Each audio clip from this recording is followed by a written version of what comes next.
A very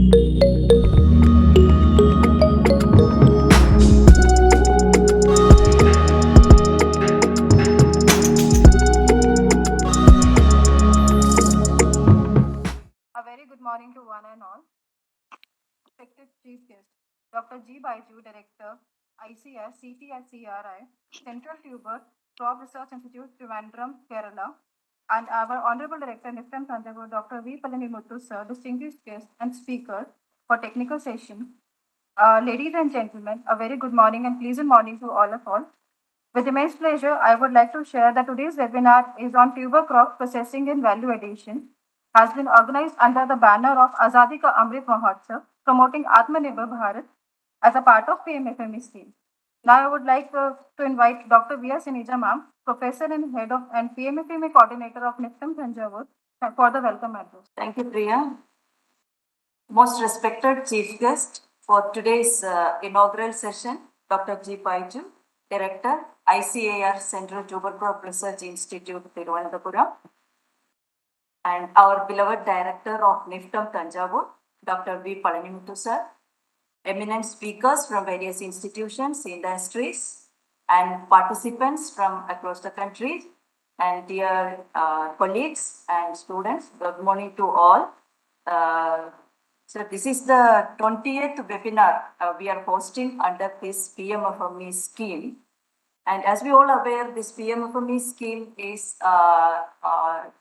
implemented in the year 2021 by Ministry of Food Processing Industries to upgrade the micro food processing enterprises scattered in our country, which is contributing more than 23% of the processed food in our country. And in this scheme, capacity building is an inevitable part, and we are like NIFTAM Thanjavur and NIFTAM Kundali, the institutes under ministry is playing as the nodal institutes for this capacity building activities.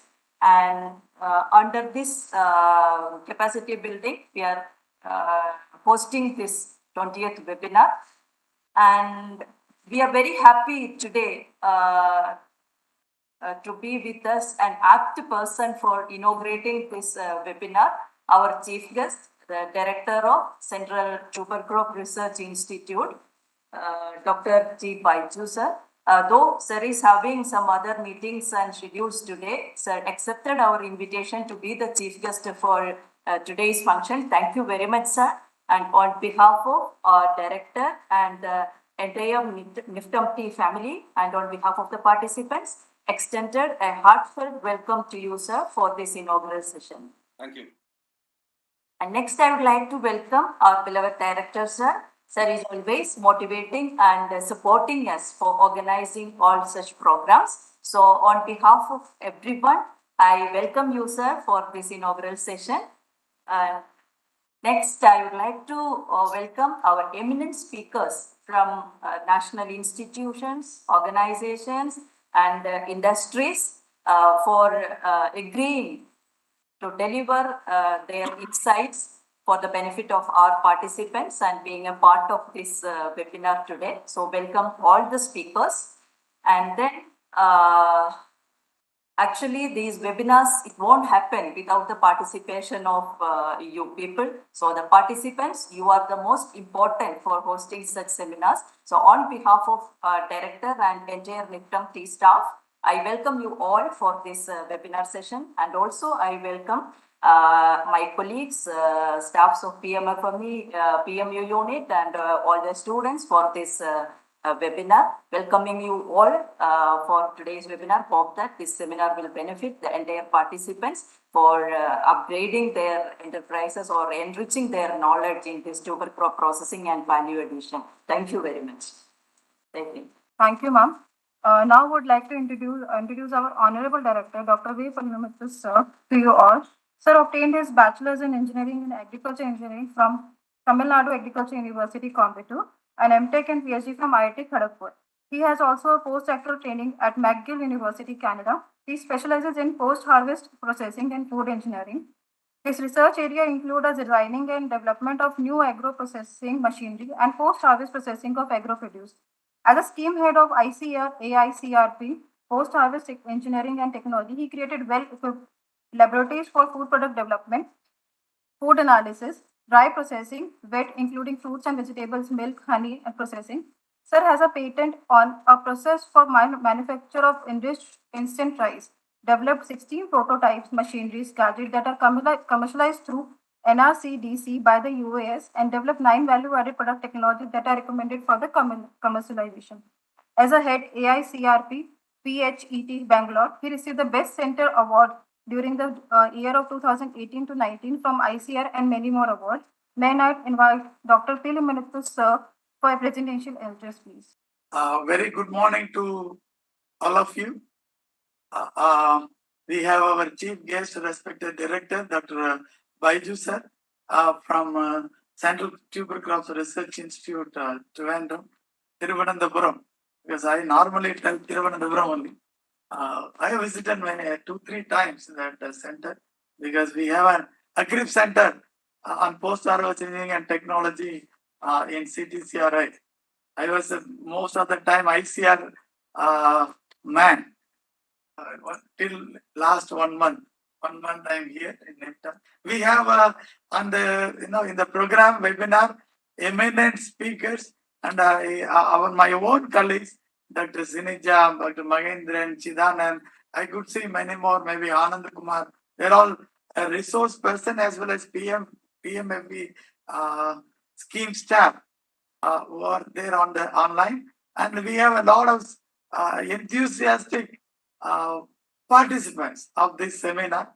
And the speakers probably will join as and when their turn comes.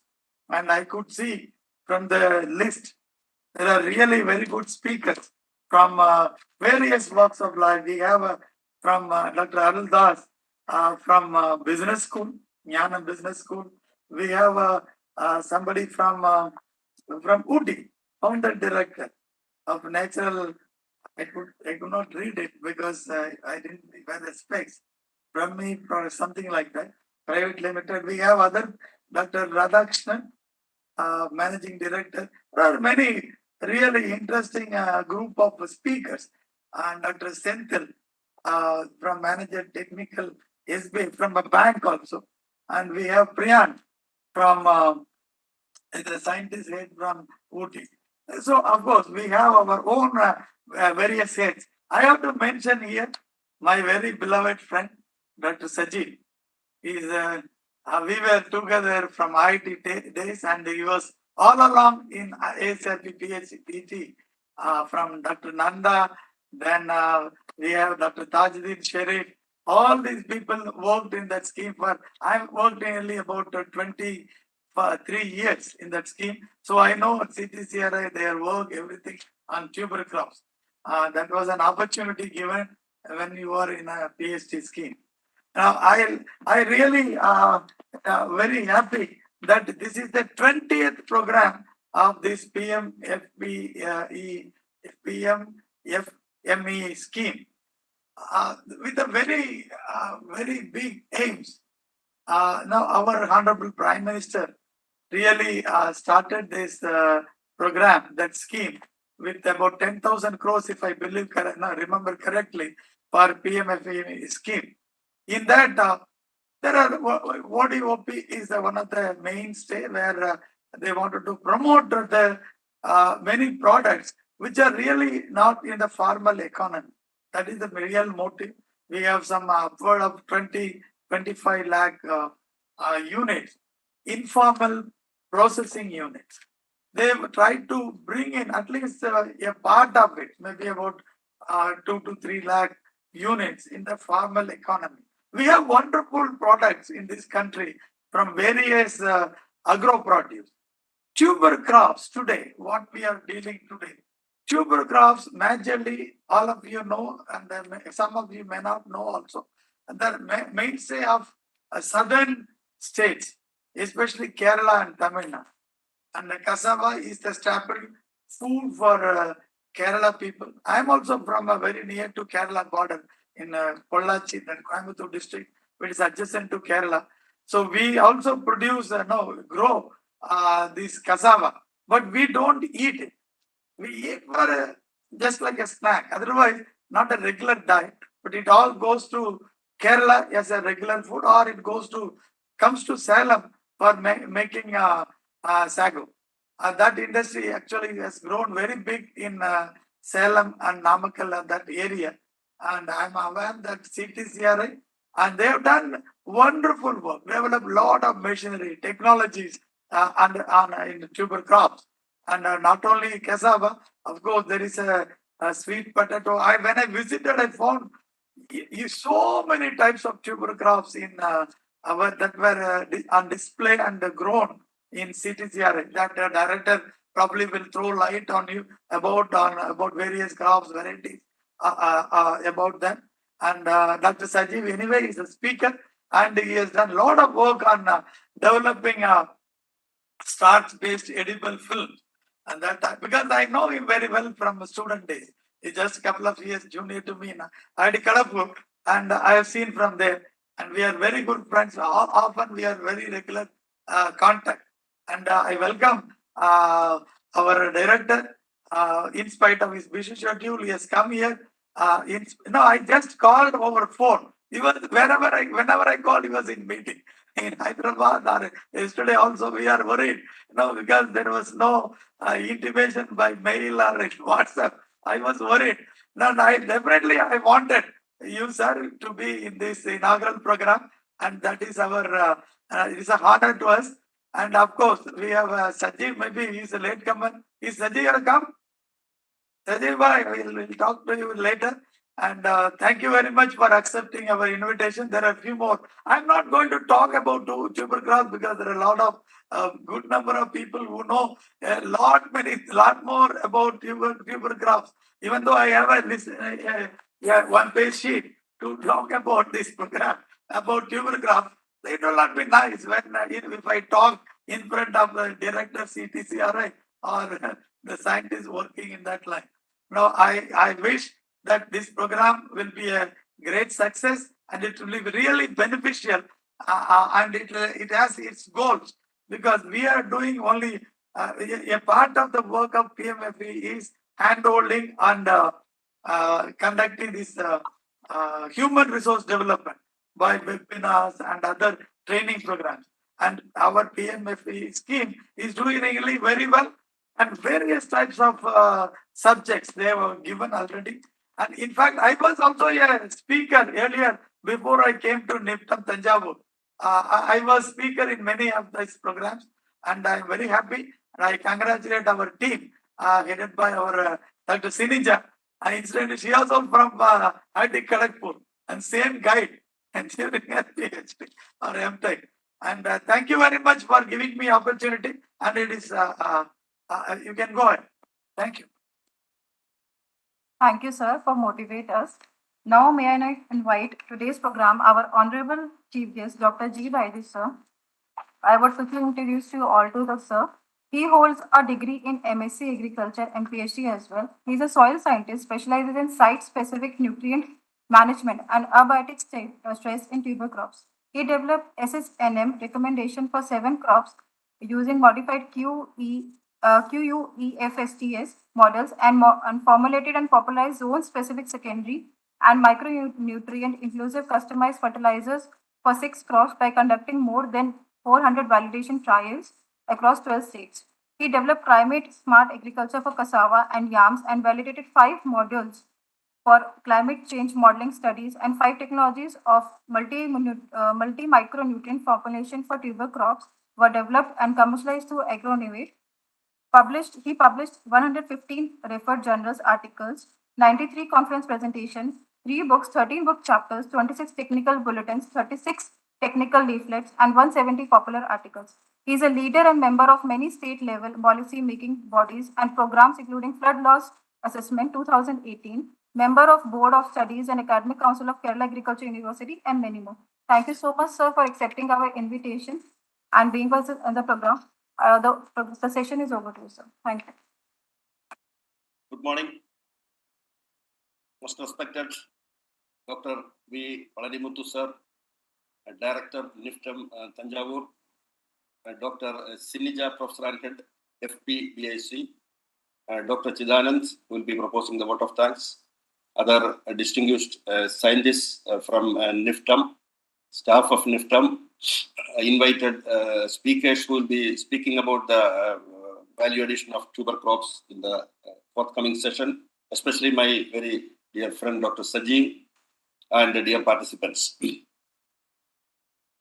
The director, Dr. Palanimuthu sir, actually, as he mentioned, contacted me about 2-3 weeks ago. Immediately after assuming charge, he has sent an email about his joining the institute. And since then, I have been having some contact with him. And sir has contacted me over phone. So whenever, as he told, whenever sir was calling me, I was on move. And that is why I could not actually give a written confirmation reply, even though I have planned in my mind that I will be definitely attending. So yesterday evening, when I was on the way back from Nagarkovil after a meeting, sir called and immediately I replied in email that definitely I will be participating. Actually, our Dr. Mr. Lalitaditya Neelam, the MD of Sago Service, right now in CTCRI, and his program was also scheduled at 10 a.m. So I have requested him to be in guest house for another 20-30 minutes, and we'll be having a whole day, one-day discussion about a number of programs that we are having with Sagosar in Salem. So with this few introduction, I first of all take this opportunity to invite me for inaugurating this very important webinar on tuber crops processing and value addition. As the respected director has very rightly mentioned, tuber crops are a very important group of crops, we all know. CTCRI is working on tropical tuber crops, about 15 crops we have mandated, even though the most important ones are cassava or tapioca, sweet potato, taro, elephant foot yams and all, but we work on a group of 15 crops. And all these crops, compared to many other crops in the era of climate change, have been gaining a lot of greater importance, because these crops have got very high biological efficiency, or their ability to produce the food energy from unit area of land in unit time is very high compared to most of the other crops, especially cassava, sweet potato and all. It is higher than rice, potato, wheat, etc. And in my own study and also many other studies conducted across the globe show that many of these crops, cassava, yams, even sweet potato, many of these crops are resilient to many of the climate vagaries, especially drought, elevated heat, salinity. So all these different climate vagaries, these crops are better resilient. They perform better compared to our staple food crops, and because of that, they are gaining a lot of importance, especially in sub-Saharan Africa, South America, and Southeast Asia, along the both sides of the equator, where the economically poor and weaker sections of the people live across the globe. And these crops, especially cassava and yams, are the main source of food for more than 1,000 million or 1 billion population across the globe. That's a very important aspect. And third point, that these crops are getting more importance nowadays is especially in the Indian situation, as the director told, in southern India, they are very important crops. And most of the time, farmers are very small farmers. Out of the 14 crores of farm holdings in our country, about 66 or almost 70% are marginal farmers. So that again is a problem, and making the small farms profitable is a challenge. And in this respect, also this webinar assumes greater importance. And what I wanted to say is that in these small farms, farmers generally grow crops not as a monocrop, but as a system, in a system perspective. And these crops are ideally suited to most of the cropping and farming systems that are prevalent in the growing areas in southern India, as well as in eastern India, northeast India and all. All these crops are ideal candidate crops for sustainable production intensification. So that is also a very important aspect, and CTCRI has been developing a lot of very popular cropping system models, farming system models. Throughout the India, we have developed, we have popularized. Farmers are practicing it, so that even if one crop fails due to the climate change or climate vagaries, some other crop, especially the tuber crops, will give some remuneration to the farmers, so that they will not be at a complete economic loss. And the fourth most important aspect is they are multi-purpose crops, as our respected director told. There are many crops are not like that. They are food for humans. They are feed for animals, and also they have a lot of other industrial applications for the development of many products. So these four very important in the coming years and in the era of climate change. So we all know that Indian agriculture is a very vibrant sector. The growth rate is very high. Even after the COVID, we are having a very good growth rate in the field of agriculture. And it contributes to about 19% of the total GDP of our country. That's a very important aspect. And we know that our food grain production is more than 330 million tons. In addition to that, we have more than 340 million tons of horticultural production. So we are number one in many crops, especially fruits and vegetables. Our production is globally number one, and we are number two in the case of rice wheat production. We are exporting rice. So over the last 50, 60 years, from 1950, our country has changed from a begging bowl to a country where we are self-sufficient in food production, as well as now we export a number of crops.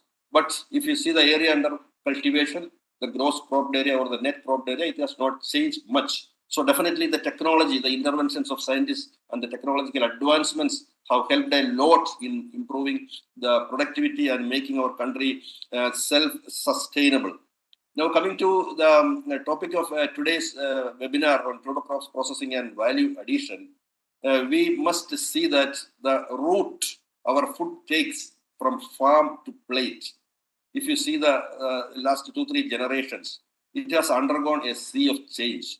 So the food habits of the new generation is not as that of the food habit of me or my earlier generation.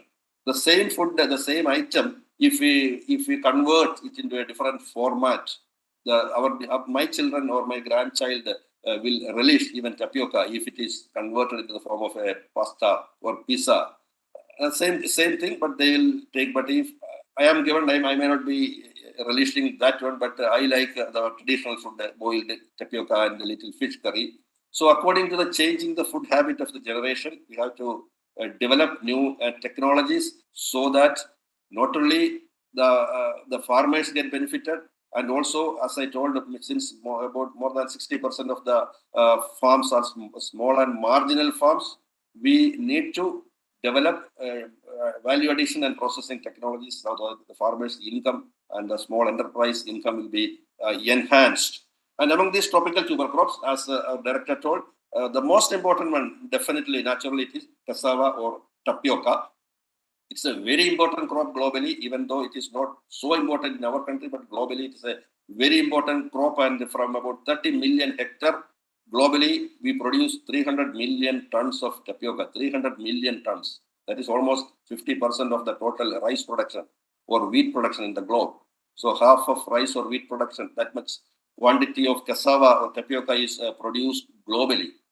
And if you see the last 60 years data of our country from 1961 to 2021, FAO statistics, if you see, we can see that in India, the productivity has gone 3 to 4 times higher. In globally, it has not gone that much, from 7 tons to 10 tons only. Global productivity has increased, while in India, the per hectare productivity has increased from 7 tons per hectare, and this year it is almost 39 tons per hectare. We are the number one in the world with respect to productivity. 39 tons from 1 hectare.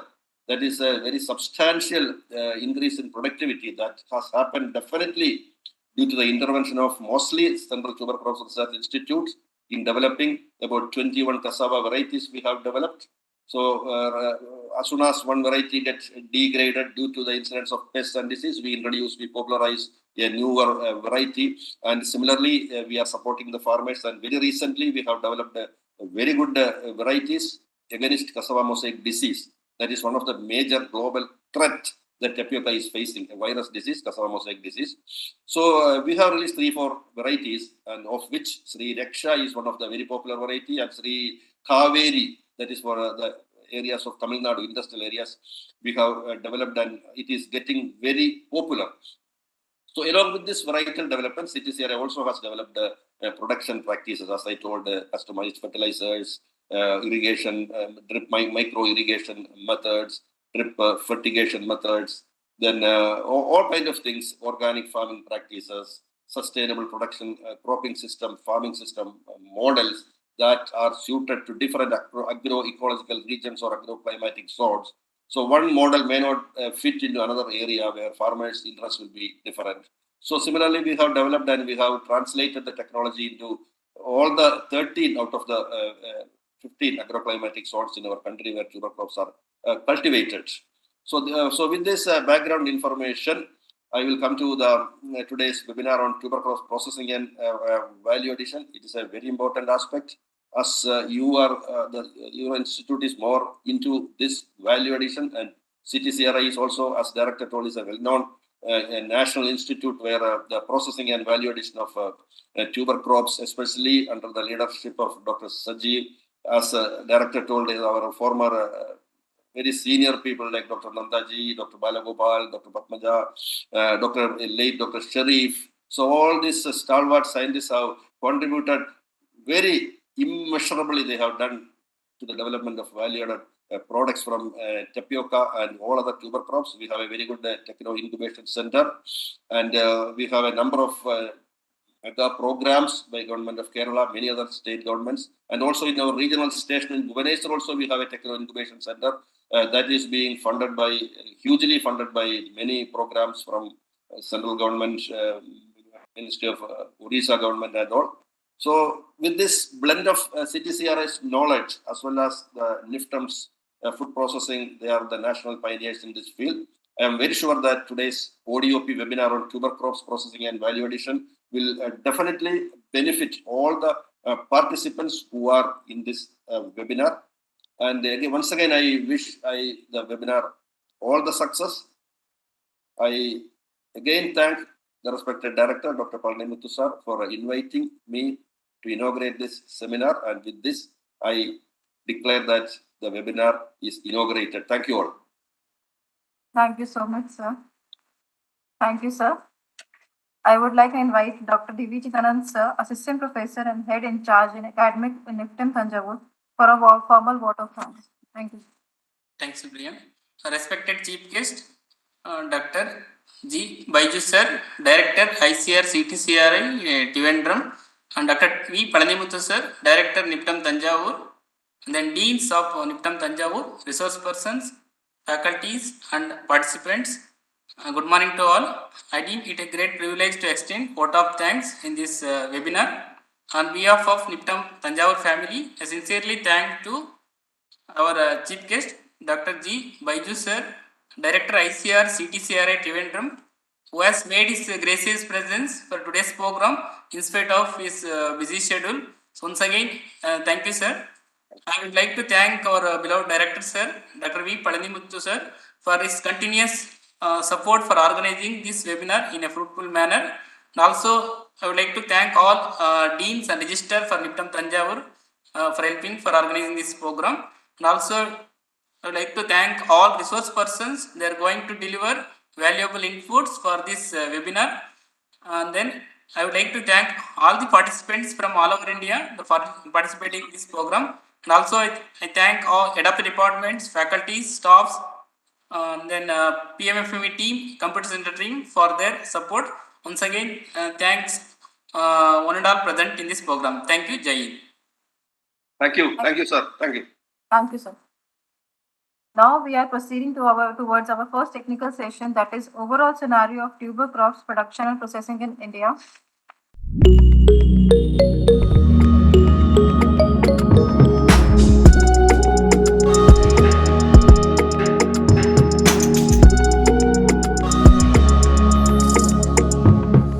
Now, without further delay, we will proceed to our first technical session on tuber crops processing and value addition. For this session, we have with us Dr. M.S. Sajeev, sir, Principal Scientist, ICER CTCRI Kerala, will be delivering the overall session for overall scenario of tuber crops production and processing in India. He is the section chair for today's session and will be delivering the special address. Before starting the session, I would like to introduce sir to you. He holds a PhD degree in agri-processing engineering and MTech in post-harvest engineering. His area of interest is agriculture processing engineering, post-harvest machinery, value addition of tuber crops of food products, starch-based films and composites, texture and rheology of tropical tubers and starches, extrusion technology, thermoplastic charges for biodegradable articles. The research works have been developed as a technologies in more than 60 and more than 50 national international conference proceedings. He completed 9 institute projects as a principal investigator and 9 institute projects completed as co-investigator. He handled institute projects, the development of thermoplastic cassava starch, composite biodegradable films and foam type packaging products, and the development of cassava starch adhesive formulation for corrugating and paper industry. Thank you so much, sir, for accepting our invitation. The session is over to you, sir.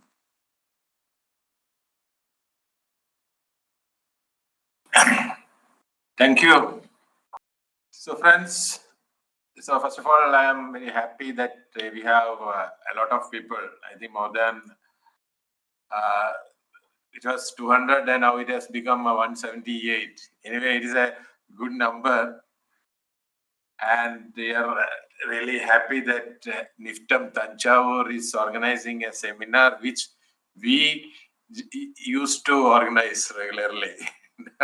Now our ODIP that during that COVID period, it was flourishing like anything, online seminars, and we also organized a lot of seminars on tuber crop processing, both in national level and local level also. So anyway, it is very good number.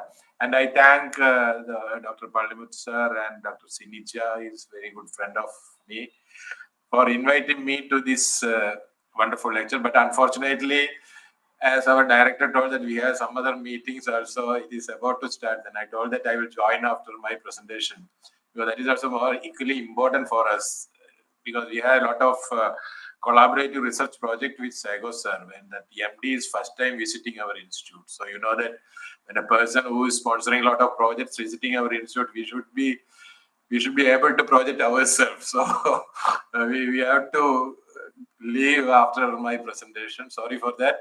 Otherwise, I could have been benefited with the other talks also. Anyway, let me see that in between, if I can join, I will come back. Anyway, so I think I will share my slides, because we have a lot of speakers in line, and our time is also very less. So instead of giving a lot of introduction, I think I need not tell a lot introduction about the tuberculosis. Already director has already mentioned, so I can directly go to the presentation, that value addition, what are the prospects of value addition in our country, and how best we can go ahead with the tuber crop processing, and what is the scope of tuber crops for starting a micro or small scale industries as envisaged in these PMFME schemes. So we know that this cassava or tuber crops, it find a place in two states like Kerala and Tamil Nadu. Especially in Tamil Nadu, Salem, it is tapioca, and Kerala, Trivandrum and Kollam under ODIP, one district, one product scheme. These tuber crops find a place in Kollam and Thiruvananthapuram. So apart from that, also if somebody is wanted to give a project, they can get the fund from the PMFME schemes. That I think Dr. Sinija will be talking more about that schemes. What are the crops involved and other funding and other details she will be talking about. So I'll just go to my slides. I will share my slides. CTCRI, we have all these crops under one umbrella, and we have a regional center at Bhubaneswar also, and these are the mandate crops. As some of you might not be knowing about these crops: cassava, sweet potato. These are the major crops. Then yam, 3 varieties are there: greater yam, lesser yam, white yam, and then the aroids group is there: taro, elephant foot yam, tania. And there are minor tuber crops like Chinese potato, root, and yam. These are the mandate crops of ICSCTCRI. And then you see the major tropical tuber crops. You see, I told you, cassava is one of the major tuber crops. And then comes sweet potato. Different types of sweet potatoes are also available. Then yam varieties, that is Dioscorea alata, Dioscorea rotundata, and Dioscorea esculenta. Then aroids like taro, that is Colocasia, Sandosoma, and Amorphalis. So these are the third most important staple food crops, and It is a food security crop for around 1/5 of the global population, and around 6% of the world's dietary energy is met by these crops, especially cassava, yams, and sweet potato. And they are high energy crops in terms of the carbohydrate or starch content. And most of these crops are used as a staple food, but it has enormous industrial potential that we will be seeing later. And you see the production stats of tropical tuber. Director already mentioned that in the world, it's around 15 million ton cassava is produced from an area of 21.66 million hectares. So its productivity is around 15 tons only. But when we consider India, we have a production of around 7 million tons from an area of 1.83 lakh hectares. So we can see that the productivity we see in India is more than double than that of the world productivity. That is, it's around 38 ton. It comes around 38 ton in cassava. But when we go to the sweet potato production, you can see that the world it's around 88.86 million tons, and the area harvest is around 7.41 million hectares. So it comes around 15 tons per hectare. But in India, sweet potato productivity is slightly less. It comes around 10 tons per hectare only. So when we consider cassava, among the Indian states, both Kerala and Tamil Nadu is top in the list. And in Tamil Nadu, from the average, national average of around 35 to 38 tons per hectare, Tamil Nadu, it may go even up to 50 to 55 tons per hectare. Because there it is a industrial crops, and we have a lot of industries producing starch and sago from cassava. So that is what the scenario of production in the world as well as in the India. So the director already told that tuber crops, we can consider it as a smart crops. That is in terms of climate smartness, nutrition smartness, health smart, and industry smart. Because they are the climate resilient crops. Even if they have a high adaptability to the adverse soil and climatic conditions. And it is nutrition smart in the sense that it gives essential nutrients to achieve the nutrition security among the disadvantaged population. And health smart means it has a lot of bioactive components in that. Say, for example, sweet potato, if we take, we have orange flesh sweet potato and purple flesh sweet potato is also there. It is violet color sweet potato. It is having a high amount of beta carotene content or anthocyanin content in that. So it's having a lot of, and we have some yam varieties having purple color. So it's having a lot of bioactive components which prevent or cure non-communicable diseases. And it is industry smart in the sense that it is highly carbohydrate rich crops. So it supply high value raw material for the industries created through the smart technologies. That is why we call the tropical tuber crops smart crops in terms of climate, nutrition, and health and industry. So if you see the nutritional characteristic in general, they are rich in carbohydrate, that is starch. It ranges from around 6 to 40%, but the problem is that they are low in protein content. With the exception of aroids, that is taro and amorphalis is slightly more protein content. But in general, all the other tuber crops are low in protein content, and they are negligible lipid content also. But at the same time, it's having say for example, sweet potato, it's having a high beta carotene content and is highly antioxidant, and it's having high dietary fiber and minerals also. And this their vitamin C content is high in most of the tuber crops, and leaves of tuber crops are rich in protein. Say, for example, sweet potato leaves.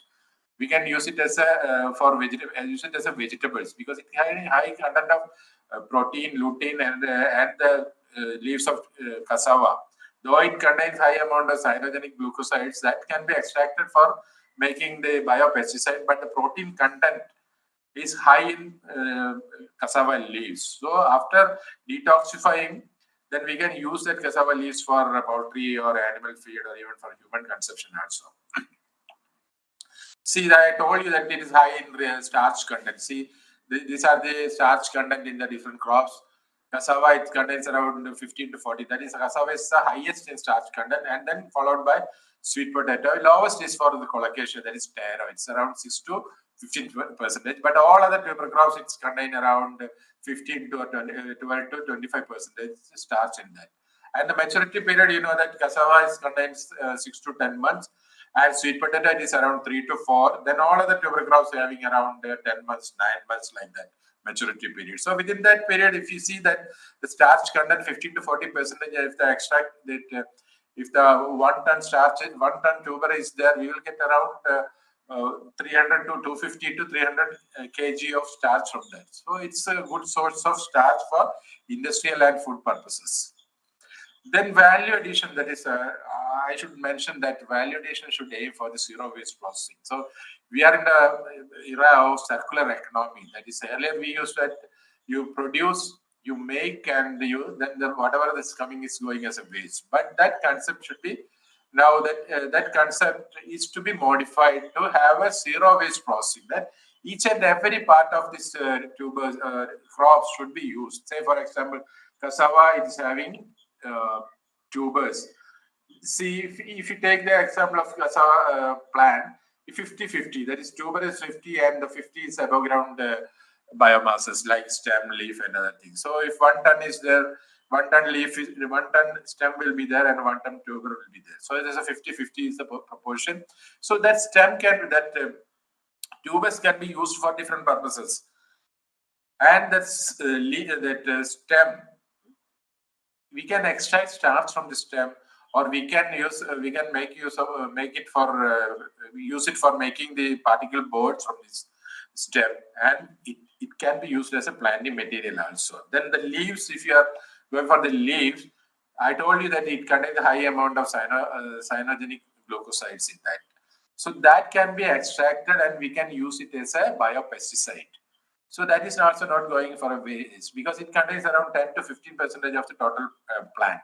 So after extracting the cyanoglucosides and as a biopesticide, then whatever leftover is there, it contains high amount of protein. That is around 50 to 20% protein will be there.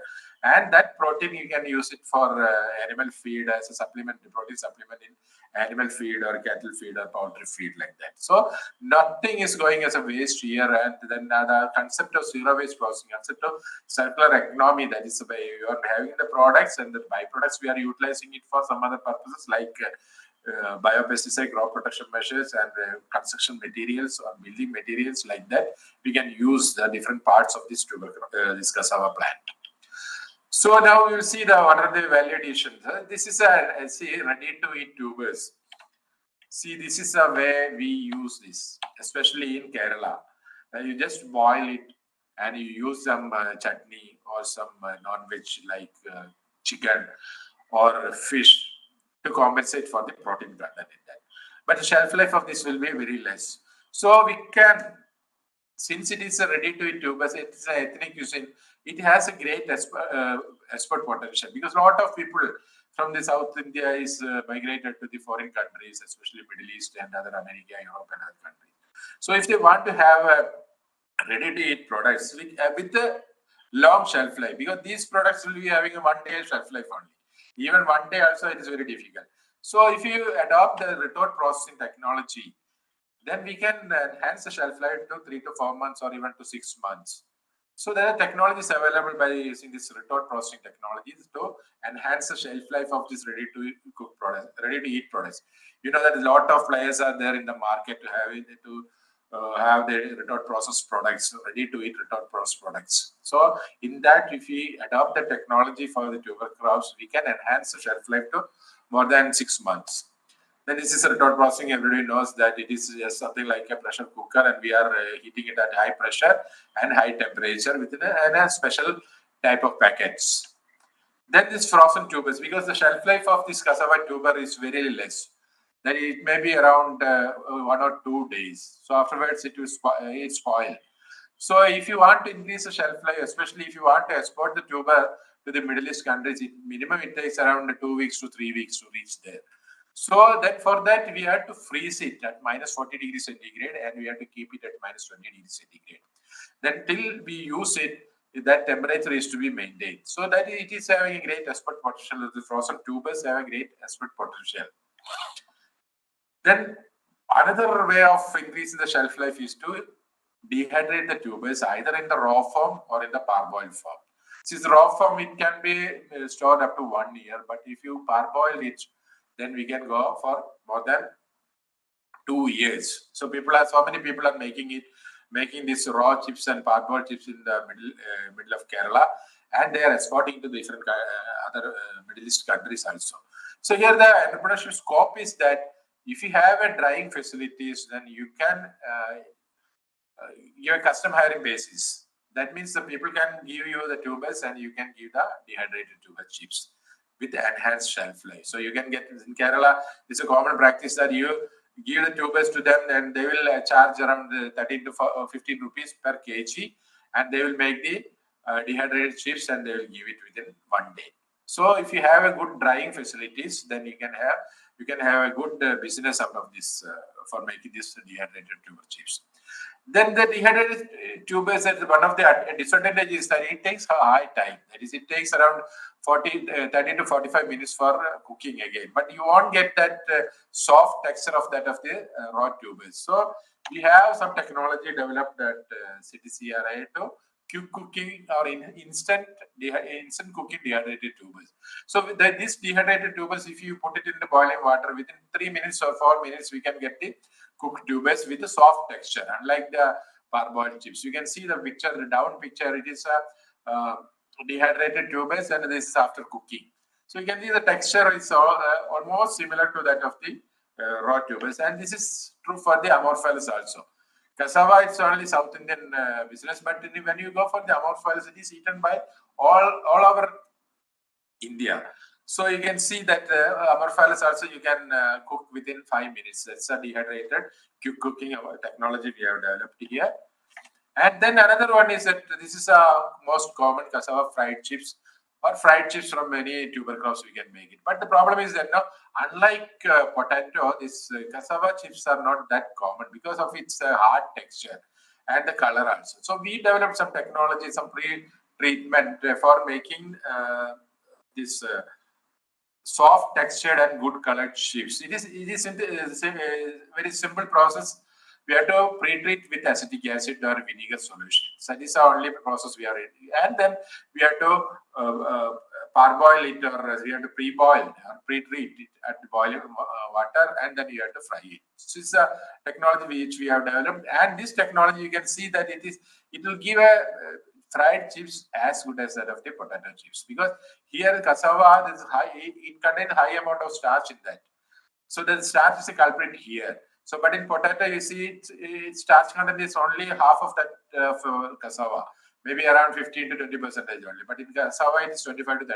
So, what we are doing is that we have to reduce the starch content and we have to leach out the starch content and sugar content from the chips, and then we fry it. So, similar is the case for the sweet potato chips also and taro chips also. But here, what we have to do is, because it contains a lot of other polyphenols, anthocyanins, and so many other compounds also there. So we have to go for some pre-treatment with, say, sweet potato, we have to go for some KMS treatment. Taro, we have to go for some citric acid treatment. And amorphous, we have to go for some acetic acid treatment. Then you will get very good colored chips. So, and it's chips with the different shapes, we can make it.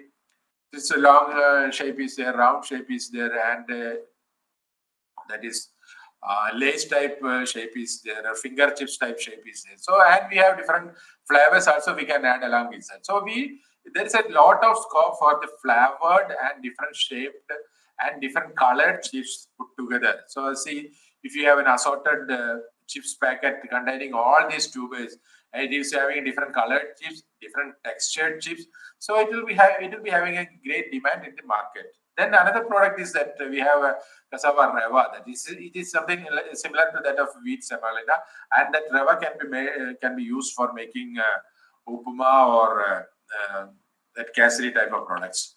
And then edible grade cassava flour. This is one of the important product, or one of the important value-added products we can make from this. That is edible grade cassava flour. See, that is a simple process, is very simple. You just dry it and make powder, and that product can be made. This is a South Indian typical Kerala cuisine.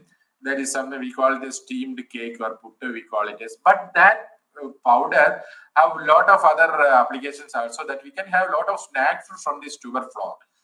Added along with some maida or rice flour or some Bengal gram flour, we have different types of products. Like these are the snack food from cassava flour that you can see in different parts of the places, like this pakawada, mixture, crisp, murukku, and maybe different names. It will be available in different places. So similar kind of products with 50 to 70% incorporation level, we can make this 10 to 12 snack foods. But the problem is that it is not the product. The product is very good, and product is very good, high quality products, and it is very tasty also. But the way you display or the way you produce before the consumers, that matters first. So that packing is also an important aspect. I think there is one lecture on the packing of products. And then another product is a puppet from tuber or flour. It's a very good product, and it's one of the advantages is that it absorbs less soil when it is fried. So we can make it from the cassava tubers as such after slicing and grinding and then boiling. Then we can make it. Otherwise, we can use this flour as such. We have to add some little amount of maida or little amount of sago flour or little amount of black gram. So then we will get a very good crispy and less soiled papad, and it can be used as a snacks also. Unlike other papad, that's a gram-based papad, it won't expand like bubbles. So it expand in the diametrical size. So it can be used as a, you can see that it can be used as a snack food also. Then another product is that extruded products. Here we can add along with the cassava flour, we can add maida, or we can add wheat flour, or we can add even corn flour to get good color and good texture. So that is a simple that food extrusion technology we can adopt here. And then as director already mentioned that because this is a product of our young generation, this millennial generation, that is pasta or noodles or rice and log type of products. So we have the technology, either the maida free or gluten free pasta is also available, and the functional pasta, we have technology for functional pasta that we add some protein to enhance the protein content or fiber content. We can add some functional ingredients like whey protein concentrate or casein or some other fiber sources like oat fiber, wheat bran, rice bran, etc. for that. So the protein content or fiber content in the product can be enhanced to around 10 to 12%. So that is why you call it as a functional pasta from the tubers. So the cassava, we are mainly using cassava, but from any tuber crops we can make functional pasta or even noodles. Noodles, especially that we have some colored varieties of sweet potato, yams, and so that natural colored. So if you keep it in a very good condition, very good packing conditions, then that color can be retained for 6 months even. So that different colored, without adding any artificial colors, we can use this different colored sweet potato or yams for making the colored pasta or even noodles. Then rice analogs also we can make out of that. Rice analog means it is similar because pasta and other thing, it is new products, but rice it's very familiar to all of us. So if you can make in the form of rice, then it will be acceptable by anybody. So we can make it as fortified with iron or some other micronutrients also we can fortify with this, and then we can, and millets we can add along with this. So there is a lot of scope for this functional pasta from the tuber flour added with some millet or other pulses or other things to enhance the protein content or dietary fiber content in that. Then sweet potato, I already mentioned that if we have a different colored sweet potato, like this, you see the white to yellow colored sweet potato and purple fresh colored sweet potato is also there. So we have different products. It can be made from that. And one of the product is that vacuum fried sweet potato chips. That without losing its color, we can go for the vacuum frying at a low temperature. That's around 110 degree and 105 degrees centigrade, unlike 180, 190 degrees centigrade for the ordinary frying. That so the anthocyanin and a lot of the anthocyanin and beta carotene content will be retained in that. Then of course we have a lot of bakery products like biscuits, cookies, and muffins, bread, rusk. All these things can be made with a simple technology which we are following for that bakery products. So around 50 to 60% of the wheat can be replaced with or maida can be replaced with tuber flours. Then the Nutri bars, you know that we have, these are high energy rich bars. The sweet potato we can use for making this Nutri-Bars. And a lot of tea time snacks are there, cutlet, samosa, that we can just mash the boiled tuber and we can make as a filling, and then we can make cutlet, samosa, bonda, sugi, and a lot of products will be made. And pakawada, that sweet potato leaf can be used for making pakawada, and gulab jamun. Sweet potato can be used for making gulab jamun, even parota, bhaji, bowl. So many things we can rockets. So many products we can get, but it's a tea time snacks only. Shelf life is very less, and we cannot keep it for more time. And then this is one of the important industrial application of this cassava. That is cassava starch and sago. I will be coming to the starch next. The sago, there is starch is made into granule form, and then it is gelatinized and then dried, and then you will get the globulated form. That is called sago. So we have a lot of industries in Tamil Nadu, especially in Salem, Erode, Dharmaburi, Namakkal districts, and a lot of 200 to 300 factories are also there. Then they produce this starch for the starch has industrial application like paper industries and textile industries, and sago has the food industries. And a lot of value-added products can also be made from this sago. And this sago can be converted into wafers also. That is, after frying, you can use this type of wafers.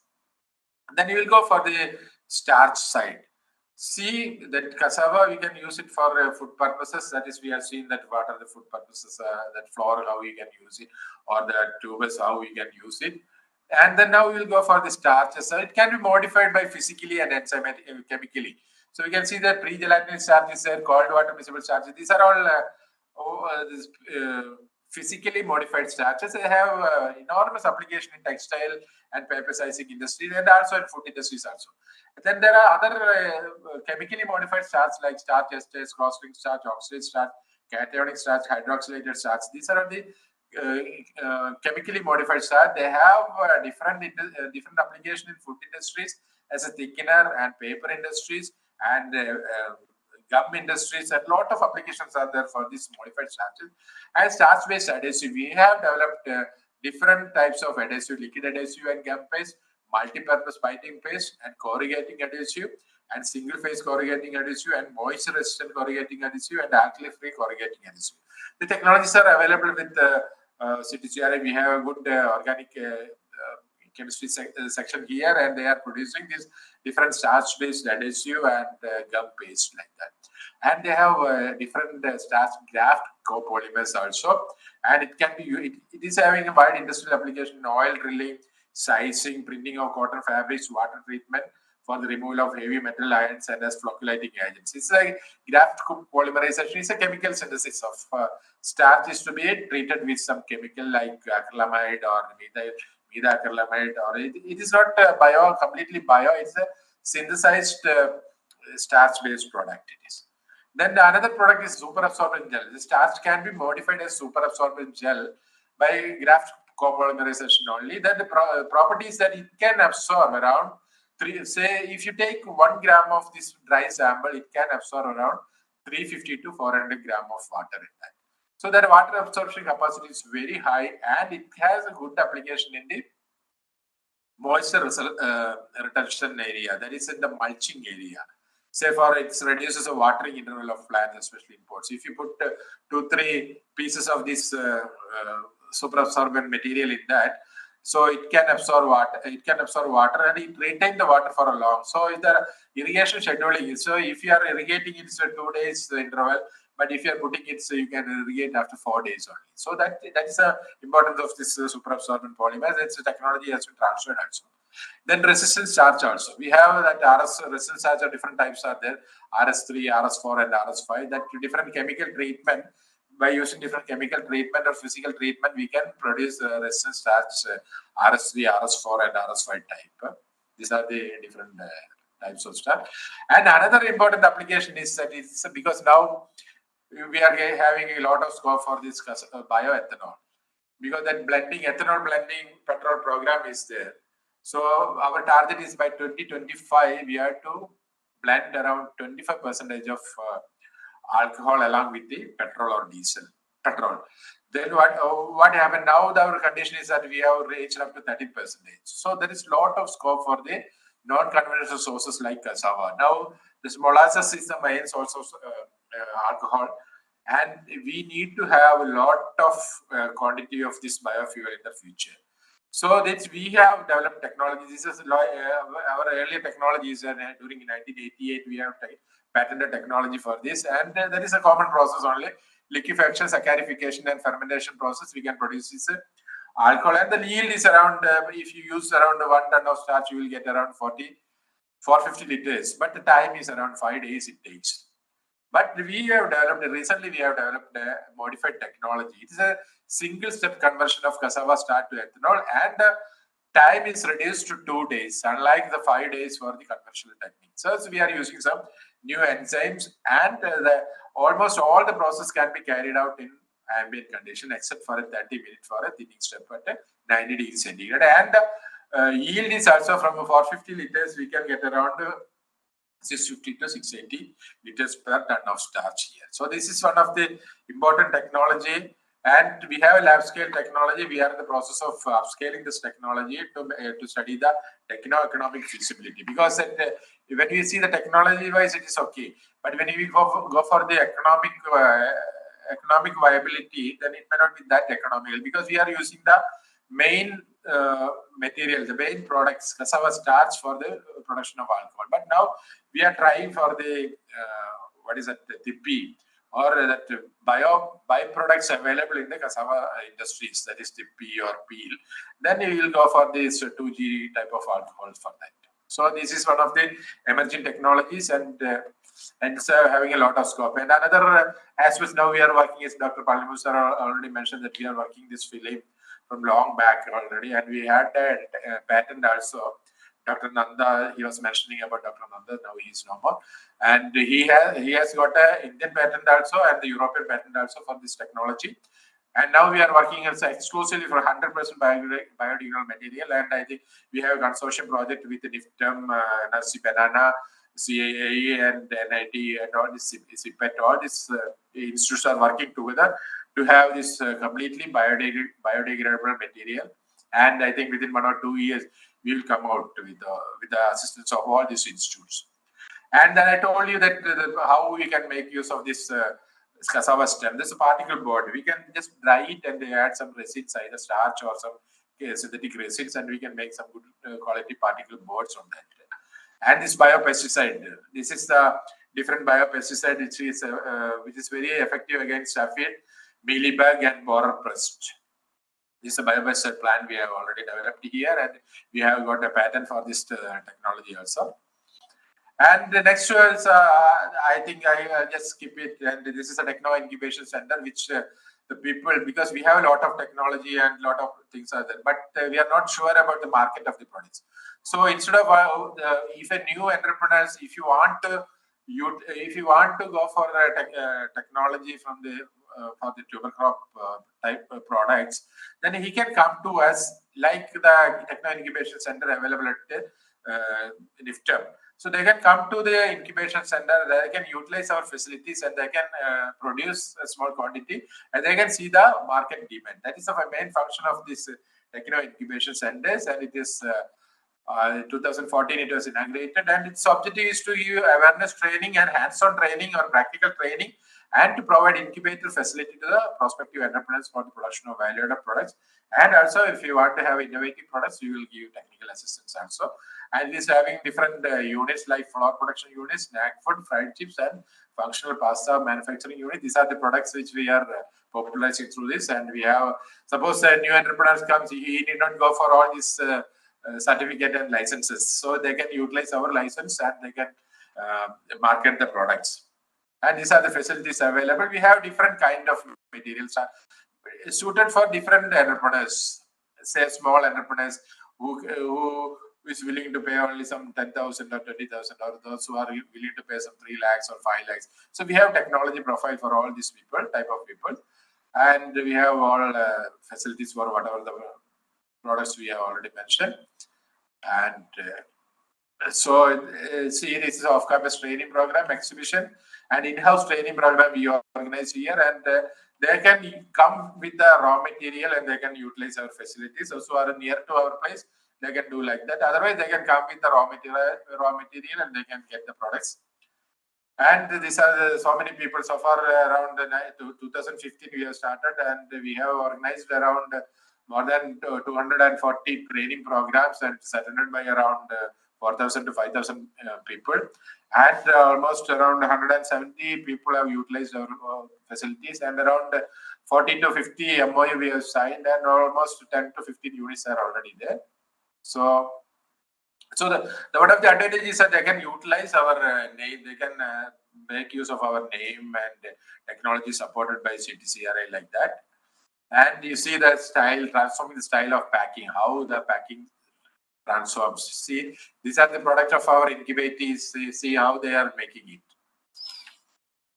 So user fee, we will charge some small user fee for that, and so one of the advantages is that now whenever the VIP comes, then we will with their we release their product by utilizing the distribution guest, and we encourage entrepreneurs, and then we will technology transfer. We will do it, and we will go for this village incubation center in other states also. We had a good backup in northeastern states where these tuber crops are coming up very well there, and we used to give some technology village incubation center so that people can come and utilize.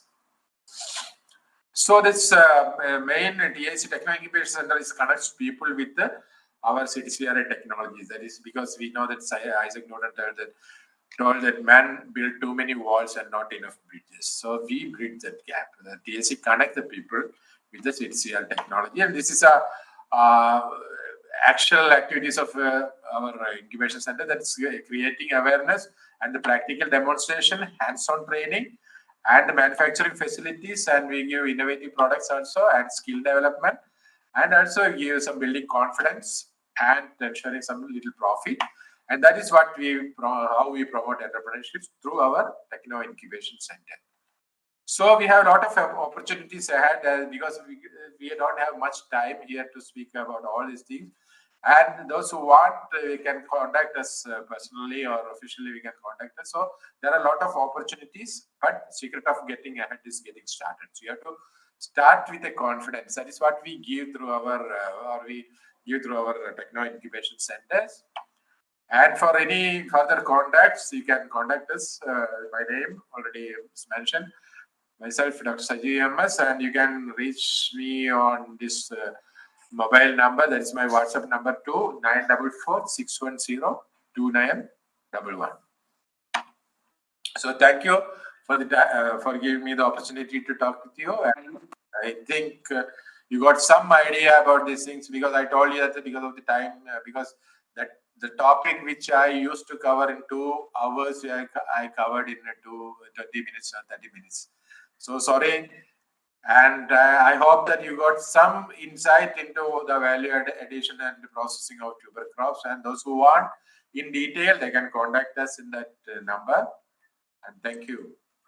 Thank you so much, sir, for such a valuable knowledge. And I hope our participants got encouraged and definitely came to the incubation center for the research and product. So we have one question. Yeah. From participants.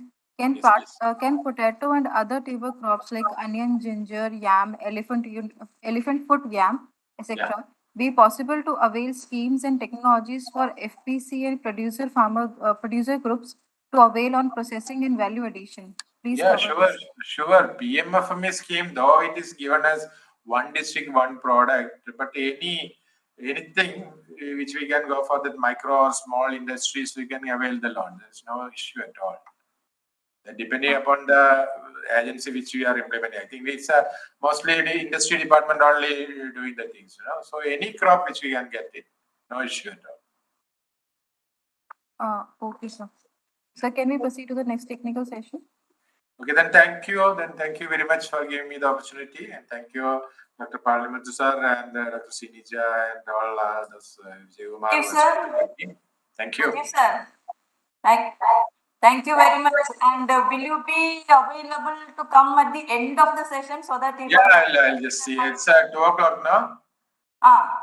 Then I'll doubts now, at least then that time we can clarify. Yeah, definitely. I'll just. Okay, sir. Okay. Thank you. Okay, sorry. I have to go. That is right. Nice. Okay. Oh, thank you, sir. Thank you. Moving ahead with the next technical talk, which is on marketing and branding of tuber crops or value-added product crops. Uh, for this session, we have with us Dr. SPS Aruldas, CEO and Professor of Jnanam School of Business. I would like quickly introduce her to you. He holds a PhD in Business Administration and Management from Bharat Dasan University, Trichy. He is the CEO of Jnanam School of Business. He is one of the trustees of AYS Paryusta Nagar Charitable Trust, which is running the business school. As a third generation entrepreneur, he has the strategic intent to create the value of his entire business endeavor. He is a core behind the success of the institution, and under his mentorship, the college is heading high and is flourishing. Amidst his hectic schedule as a horticulture and agriculturist, he finds time to give us his passion for the teaching also. A dynamic and interesting personality, he is a member of various cooperative firms. Thank you, sir, for inviting us an invitation. The session is over to you, sir. I welcome you, sir.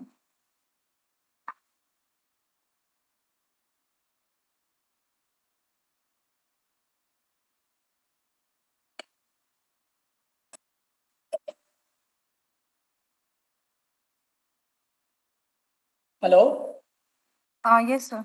can you hear me, madam? Can I go ahead? Yes, sir. You can go ahead, sir.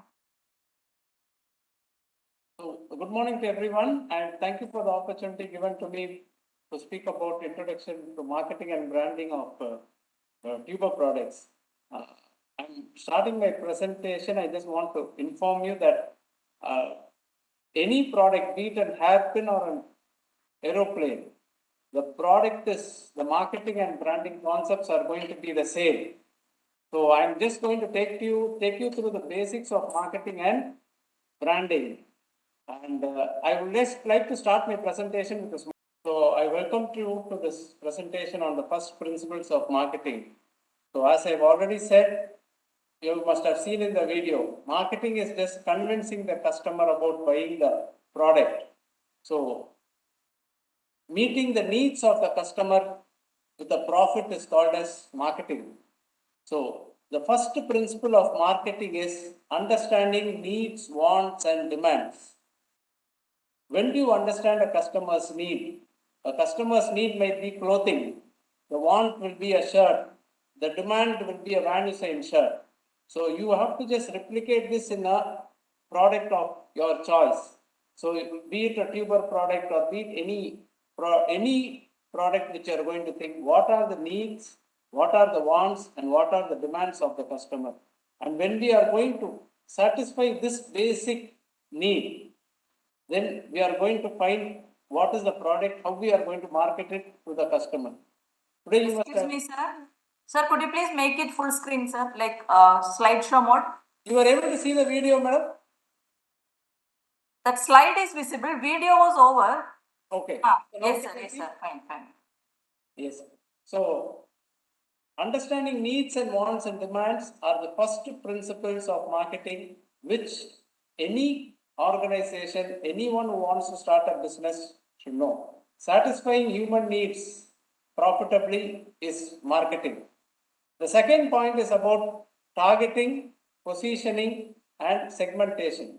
Once we identify the needs, wants, and demands of the customer, then we are going into targeting the customer. Every product is not targeted to all customers. There is Mercedes Benz, which has been targeted with a price tag of 3 crores. There is a normal Tata Nano, which is at a price tag of 1 crore. We have to identify which is the market we are going to target. There is chips which is selling for 10 rupees per packet. There is chips which is being sold at 200 rupees per packet. Each of it has its own variety. Each has its own flavor. The packing to the way it is distributed, it is differs. So targeting the right audience is very essential. Then moving on from targeting is positioning. So positioning is how you put your product in the mind of the customer. So, or the consumer, how you are going to put the product. So, to tell you one example, so whenever we get a cut in our hand or any cut in any part of our body, immediately we immediately ask whether you have Dettol. The original product name for the word Dettol is antiseptic lotion.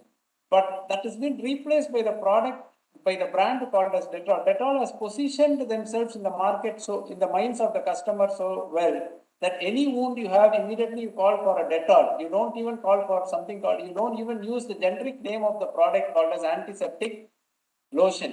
Same way, today you say any packet chips, they call it as Lays. You don't even call the competitive brands. Anything they get Lays. When you ask for Lays, you get even some other brand. But the name which has been positioned for chips means it is Lays. Then the third point in this is segmentation. Segmentation is segmenting the customer base into various for your target audience and your positioned markets. How you are going to segment the product. So the product can be segmented based on the geography, it can be segmented based on the age groups.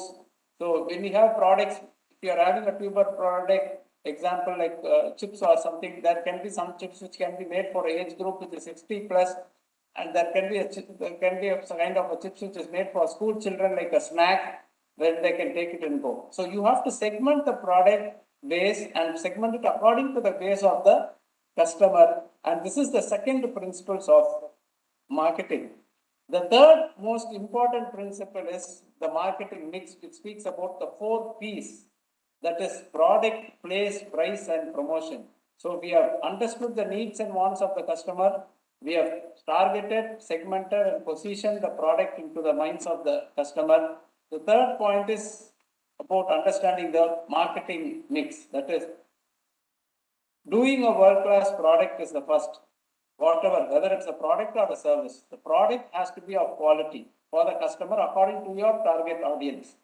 Any product, any example for a chips, it is available even at 10 rupees. As I told you, it goes even up to 500 rupees for a chips packet. There are products available. So what is the kind of product? Whether the customer will accept the quality, according to that, the packing of the product, according to that, the look and feel of the product has to differ. Then place, that is availability of product is very important. How can you place this product in all over your channel, all over the market?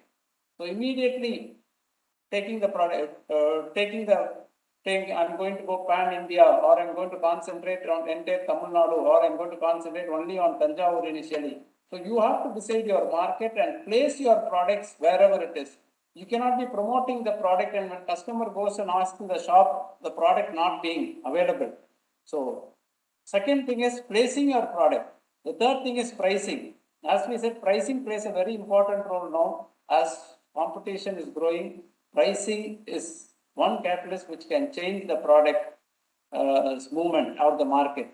So going with the pricing of the product or fixing the price is very important. So the company might, you can decide on any pricing, like initially you can go with the low pricing strategy, then slowly increase your price, or go with the premium pricing strategy and tap the premium market. So all this has to be associated with your targeting, positioning, and the segmentation of the product. The last is promotion. Today, anything you have to sell, it is only through promotion. After online media coming and mobile phones coming into our hands and mobile phones becoming a daily newspaper for us, promotion is there for every product, be it an educational institution. Even today, childbirth is being promoted. So promoting the product with the right promotion, so it reaches the customer base easily, and the customers are able to accept the product, which is very important in the market today. So as per marketing, whether, as I told you before, whether it is any kind of product or service, these principles have to be applied basically for any product or service. See, marketing is something, example in the food industry, I'll give you an example. So all of us know Krishna sweets. So why Krishna sweets is very famous? If I ask you a question, all of you will tell one answer, that Mysore Pak. So that one Mysore Pak was the product which Krishna sweets promoted. Krishna sweets is not known for anything else. That one Mysore Pak, which was famous, which was able to be promoted, and it was very successful in the market. Through that, they established their network. So someone goes to Krishna Sweets, they buy that Mysore pak, and with that, all other products are being sold. So there is one Mysore pak is what you need to, that Mysore pak is what you need to create successfully in the product for your product to become successful. So the product quality has to be there, and that one product which you are known for should be there when you market the product. So product is very important, and after giving a world-class product, then placing the product to the customer in various retail channels is very important. Pricing is also important, and promotion of the product initially to reach the customer is very important. So now moving on from marketing, I'm moving to branding. So as in case of marketing, branding is also more or less same. When you market, you have to brand the product. There are so many commodities which are available. And when it is there, how do you brand the product? You have to create your brand personality first. What is your brand? It is masculine, feminine, what kind of brand it is? See, today if I tell you by an example, when I tell it is Lux soap, it gives more of a feminine. When I tell it is a hammam soap, it is more of a masculine. When I tell it is a lifebuoy soap, when I tell about hammam soap, it is more about a family soap. Everyone in the family can use. When I tell about lifebuoy soap, it is more of a masculine. So even how we are going to brand the product. See, today, you know, the 2M chips branded the product using Virat Kohli. They called it as prank fried chips. But were they able to beat the sales of Lays or anything, Lays or Bingo? They were not able to do. Because the way they branded the product, which was not taken up by the people, not the market. So brand personality is very important. What kind of personality you are going to give to the brand? So you have to attribute those kind, right from the packing, right from your promotion to thing. All this have to be backed by that personality. The second part is positioning, brand positioning. How are you going to position your brand in the minds of the customer? So when customer thinks about the need, he should recollect your brand. That is the power of your brand. So how we are going to position? So when we say, last time I told you about the example of an antiseptic lotion. See, previously, how the brand has been positioned. Today, we know photocopy is the product, but all of us use the word Xerox. The brand has been so positioned well, and we have become used to the brand that we all say Xerox. Xerox is actually a company and a brand name, which we are using it as a product's name. So positioning your product into the minds of customer, for which you have to do some how we are going to position, where when customer has that requirement in his mind, okay, I need a snack, I need a thing, the immediate thought should be our brand name. According to that, right from the packing, you know, there is some fruit juices now which we can use it, we can store it. Previously, once we opened, we have to use now Tropicana, like this, varieties of various packagings, various flavors, all these have come. Previously, once we open a fruity or an apple, once you pierce it with a straw, you have to finish it and drink, you cannot close it. Now it is not like that, it comes with a bottle type container, you can use it for some time, you can keep it. So these small things also are helpful while positioning your brand. So first two things of brand personality and positioning is being done by the customer, from the company's point of view. From your point of view, you have to do it. The third is brand perception. That is how customers think about your brand is very important.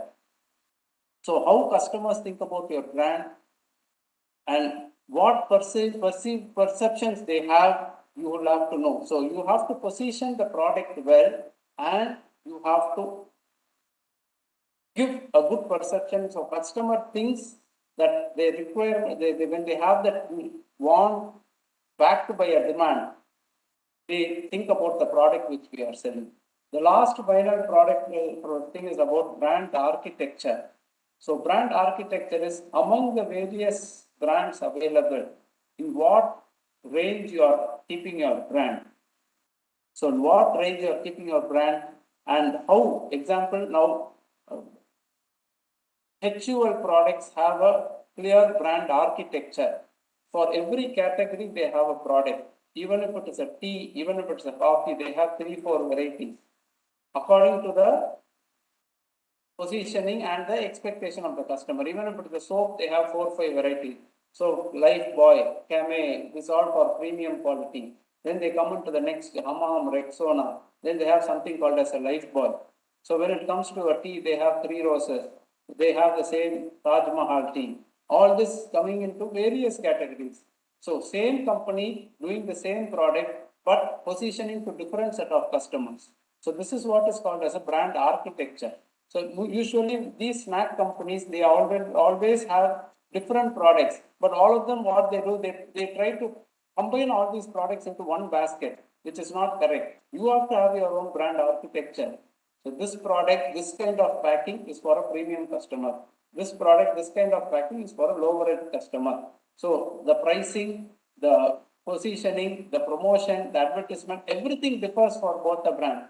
One of the best examples of brand architecture is the Taj hotels, how they have classified their brands. Previously, they had a problem. Everyone was thinking Taj hotel is expensive, Taj hotel is expensive. It was really not. There were Taj hotels even in Madurai which was charging 4,000 or 5,000 rupees. But the name Taj gave them that premium segment. So immediately in the year 2014 or 15, the entire group, the team sat down and worked on a brand architecture. They renamed the hotels. So the Taj was called as luxury group of hotels. So they went for only the, if you find the name Taj, it will be only a luxury hotel. The second category of hotels, they named it as Vivanta by Taj. So Vivanta was it will be below the price category of 10,000. The third category of hotel was, I'm not able to get the name, they categorized it in one name, which is available even in Madurai and Vijayawada and cities like that. So that Taj hotel has a price band between 5,000 to 7,500. Then below 5,000, they completely never wanted to use that word Taj. They went in for the name called as Ginger. And any room of Taj below 5,000 rupees is called as Ginger hotels. So this is what brand architecture is about. And most importantly, what I would like to tell, I'm going to close my presentation, but what I would like to tell, brand communication and marketing communication is very essential. You have to keep communicating to the customer. You have to meet the wavelength of the customer when you communicate. If you are not going to communicate properly, then there is going to be mistrust between you and the customer, which both the brand and the product will not be successful. So it is very essential, the communication. When you communicate to the customer, you have to communicate in the right way, through the right channel, through the right medium. So the customer are happy with your product. So you have to be very clear, be very specific on what you are going to do, and you have to replicate your product to these first principles of both branding and marketing. Other than this, these principles are applicable for all products, these principles are applicable for all services, in spite of whatever it is. You sell a chips or you sell a gold coin, both have to follow the same policies. So I would like to end my presentation with a small video, and I thank Nikam for giving me this opportunity. And this is where this video, you will know if you don't communicate properly, what will happen. You are an artist? Huh? You are an artist? An artist. What do you do? What do you do? What do you do? So What do you understand? What? You see, in marriages, in temples, you see 4 boys sitting in one corner. There, in marriages, 4 boys sitting on corner, producing noise after the mic. Oh, mic, you know, mic. Sound service, not sound service. See, Nadutam is a sound producing machine. Machine? No. Machine. Sound producing tube. The tube with a lot of holes. One side you put air, no water, air. One side you put air, other side, very little sound comes out. And this one is happy, sir, well going home. You are manufacturing, not the slower, no, not also. Come. You are a magician. No, magician. So I thank you for giving me this opportunity. As you have seen, if you don't communicate properly, the real picture will not be taken, the real requirement of the customer will not be taken and will be miscommunicated, and the entire product and your thing will be failed. I thank Neptune for giving me this opportunity. Thank you very much. Thank you so much, sir, for guiding us and inspiring us with this presentation and your topic. Thank you so much, sir. Now we are proceeding with the next technical talk, which is on novel opportunities in potato processing. For this session, we have Dr. Priyank Hanuman Maitre, scientist and head of ICAR CPR RSUT. I would like quickly introduce her to you. He holds a doctorate from the Indian Agriculture Research Institute, New Delhi. He is working as a head of ICAR regional station in the Nilgiris. His primary interest is to work on the diagnosis and management of pest and disease of potato crops. He is playing an active role in the production and distribution of quality seeds of resistant potato varieties to central and state government agencies so that the quality planting material would be available locally to the farmers. He is passionately involved in the transfer of technologies to all the stakeholders for sustainable potato cultivation. His comprehensive work will provide a safe, effective, and efficient crop option that actually benefits the farmers of southern hills of the India. I welcome you, sir, and thank you so much for accepting our invitation. The session is over to you, sir. So good morning, respected Director Nipton and the organizing committee of the webinar on tuber crops processing and value addition, and the participants. Today, I'll be delivering my talk on novel opportunities in potato processing. So actually, I'm confined due to timing limits, and by confining my talk to only the value-added products. Okay, I'm not going in other details of potato, technology. So I'm Dr. Priyank, working as scientist and head of ICF's Central Potato Research Institute, Regional Station Ooty, the Nilgiris. So coming to actually maybe the crop is new to this particular, we can say it is South India because maximum area of potato is in North India. So actually little introduction about the crop.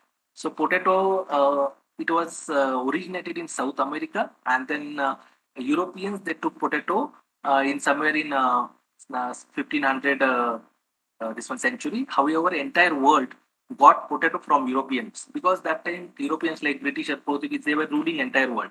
So actually we can say South America is the center of origin. However, Europe is the center of distribution of potato to the world. Coming to this one, coming to CPRI.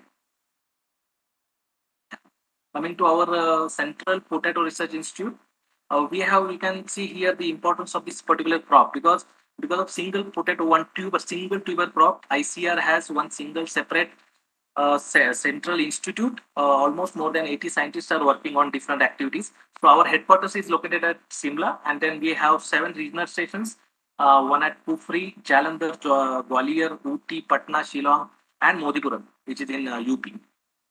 So actually, we can see one scenario of trends of actually area potato production and productivity. We can see previously we were the importer of seeds. However, now our productivity has been increased from with the inception of CPRI, the Central Potato Research Institute. We have developed several varieties, several technologies for potato production, and then it has been increased threefold. So it is now around 23 tons per hectare, and then this is the general about potato growing areas. Around 90% of the potatoes are being produced in northern areas, northern plains. However, 6% in hills and 4% in plateau. You can see here total potato production. Now India is ranking second after China in potato production. We produce about 53 million metric tons of potato in a year. Out of that, more than 45 million metric tons are produced from a single season, that too after winter, that is after Rabi season.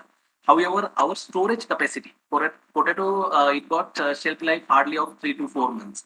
And then from 90%, it has to provide the seeds, these particular tubers to entire India for entire year. So actually people will try to store, but the problem is storage capacity of entire India in cold storage is around 35 million metric tons. So farmers will not have any options. So actually cold store that involves lot of high cost. Therefore, they are forced to sell the potatoes at low risk.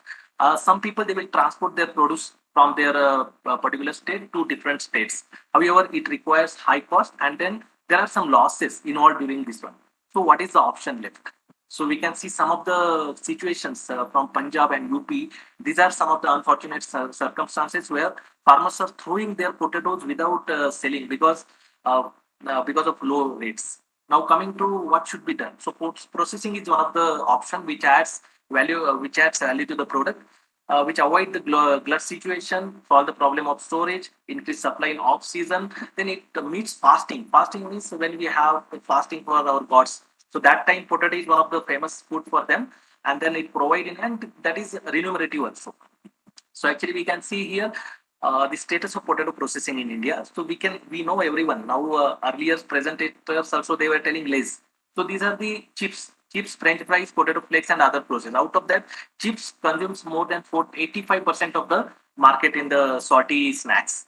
Okay, as per our prediction, the demand for these potato products are being increasing till date. And then these are the we can divide this potato processing in India in two sectors. Like one is organized players, organized way, and in or unorganized way. So in organized players, these are the major organized players like PepsiCo, that is Lay's and other things. ITC, Parle, Haldiram's, Balaji, we all know because all these products are available in the market.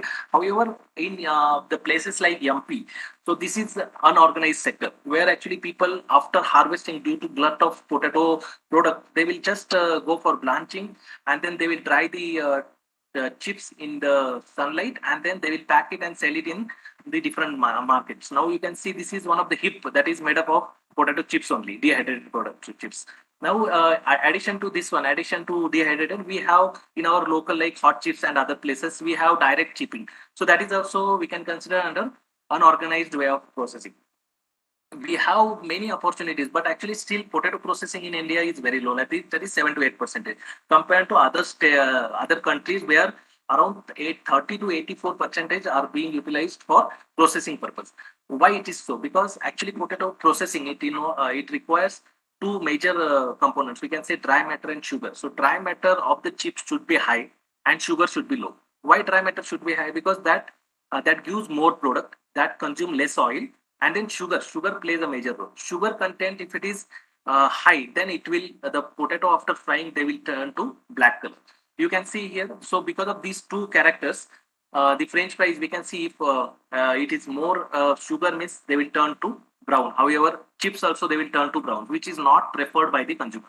So actually, also here we can say that all types of potatoes are not suitable for processing industries. So actually, what should be done next? Okay, what is the next option? So actually, we have always we are fed up with one mythology that potato is not good for health.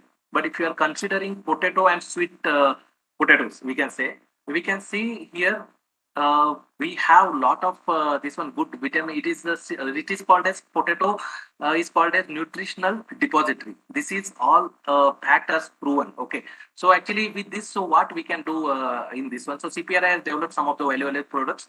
So actually with the potato flour, we can replace this maida and refined flours, which is like we can say these are gluten free. So no maida means no maida. Potato is low in sodium. It is high in potassium, high in fiber also. So there are several diseases which we can avoid, and these are the advantages. And then we can say it is possible opportunities for potato processed products. Now, actually, another additional advantage is we can use actually with these particular products, we can use all the varieties, all shapes, size, color, dry matter, sugar, fresh as well as cold store potatoes also we can use here, even partially damaged. So this is you can see here the range of tubers we can use here. However, in case of processing, we want only the tubers with good shape, size, high diameter, low sugar. Here that is not the same. So actually CPRI has developed some of the products we can go through. We have developed around 11 types of cookies. So he can see here finger millet, potato finger millet cookies. So now this year 2023 is the International Year of Millets. So actually millets are rich in so many minerals. So actually we can see we have added, actually we have blended potato flour with finger, and then we have replaced here maida that is gluten. So actually we can see here these cookies are rich in calcium, phosphorus, iron, zinc, potassium. That is because of potato, and then dietary fiber. Because here we are using entire potato, means with peel. So peel contains lot of good this one, including dietary fibers, antioxidants, so many things. So actually we are using whole potato here. So we have range of cookies like potato sorghum cookies, potato pearl millet cookies, same cookies, and then potato kodo cookies. Again, this is good for diabetic patients. We can say here potato gram cookies. So these are high in protein. Coming to cookies for fasting, actually up to now we never heard that we can eat cookies during fasting. So here we have developed some of the things like potato fruit butter cookies. So here we are blending potato with fruit butter and cassava starch. So cassava starch will mask the flavor of potato. So that is the added advantage. And cassava, yeah, we are using that sabu that is for fasting purpose. So these are the cookies used for during the fasting purpose. So, potato tapioca cookies, potato coconut cookies. So these are the things we have developed around 11 types of cookies.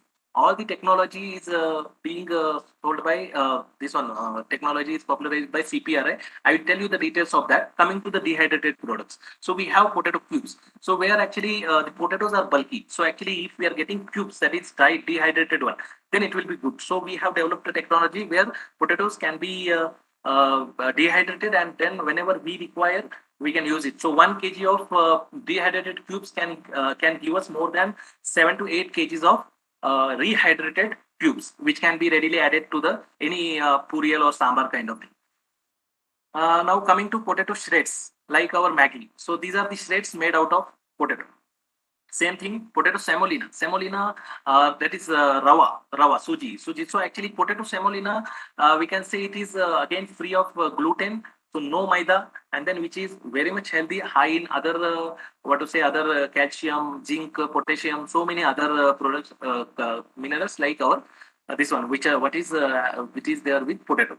Now potato porridge. Porridge is also one of the thing we have prepared out of potato, and then the consistency is same like wheat porridge. Only the thing is wheat contains gluten, so we want to now everyone is after COVID pandemic, lot of health consciousness is coming, and so these are the options available for that purpose.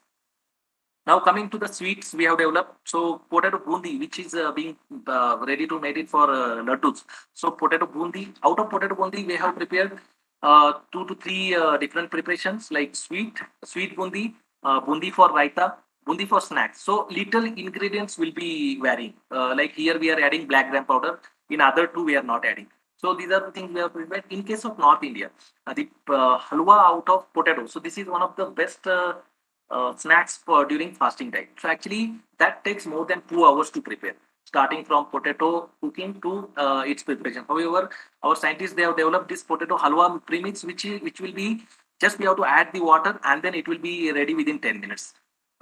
Coming to potato burfi, actually some people they are allergic to lactose because of lactose intolerance. So actually because they don't have lactose dehydrogenase enzyme. So actually for them and any sweets without milk we cannot imagine. But here aloo burfi which has been made that is without milk, and then it requires fresh potatoes, preferably made to high dry matter will be suitable, and then the shelf life is more than around 10 days. We can see after that aloo peta. So aloo peta means this is potato preserve. Generally preserve is made out of ashgard. Okay. So actually here with the problem is here in case of potato is available throughout the year. However, ashgard which particular season only we have to grow. So availability of potato plus here we require less diameter, because less diameter will help in insertion of the sugar syrup inside. So actually we have made some technology for potato peta. Comes to potato gulab jamun. Now we have seen actually gulab jamuns, actually these gulab jamuns we can't store for long time. But here if the gulab jamun is frozen, we have this technology that we have to freeze this product, and then we can use this gulab jamun, just we have to hot oven it, and then we can use it for more than 9 months. That is proven. So 9 months is the shelf life for that one. Coming to potato jalebis made out of potato. You can see here instead of maida. So generally jalebis are made out of maida, and then jalebis are one of the delicious sweet we can say, and then these jalebis, even potato gulab jamun, that we can eat during our fasting time. So that is the advantage. Coming to potato ragi cake. So this is the potato flour we have used 27%, ragi 20%, and then this cake, potato corn and potato ragi cake we have prepared. So in addition, kalu cupcake we have prepared. So again, here the two variants we have, eggless and egg. So this is the advantage, and then it is gluten free. Coming to the variety of potato, that is colored potato we have, that is these colored potatoes are anthocyanin rich. So anthocyanin, which helps to reduce anti-cancer, these are anti-cancerous, anti-diabetic, anti-obesity, antimicrobial, so several advantages are there with anthocyanin. So we have some of the varieties. With the help of that, we have developed anthocyanin rich potato semolina, potato porridge. We can say here ice cream that is excellent in taste. Actually, we have two variants of ice cream. One is pink color and another one is little bit violet color. So these are the backside. We can see here background. They are the varieties used for this particular anthocyanin rich. This okay. So actually, I have not covered. So these are the recent products we have developed out of potato. Other than that, I have not covered any other technology, but one technology I would like to show it, that is aeroponic technology developed by ICR CPR. So actually, generally, when we plant one tuber of potato, it gives 10 tubers of potato in the field. So that is the seed production, and then we have to grow around 4 to 5 years. Different state, they will procure the seeds from CPRI, they will grow it for 4 to 5 times, and then it will go to the final as a final to the farmers as a certified seed. Actually, from one seed, it will be 10, next year 10 to 100, 100 to 1000, like that it will be. CPRI developed this particular technology, and then we can see this is based on tissue culture. So tissue culture plants we have to transplant.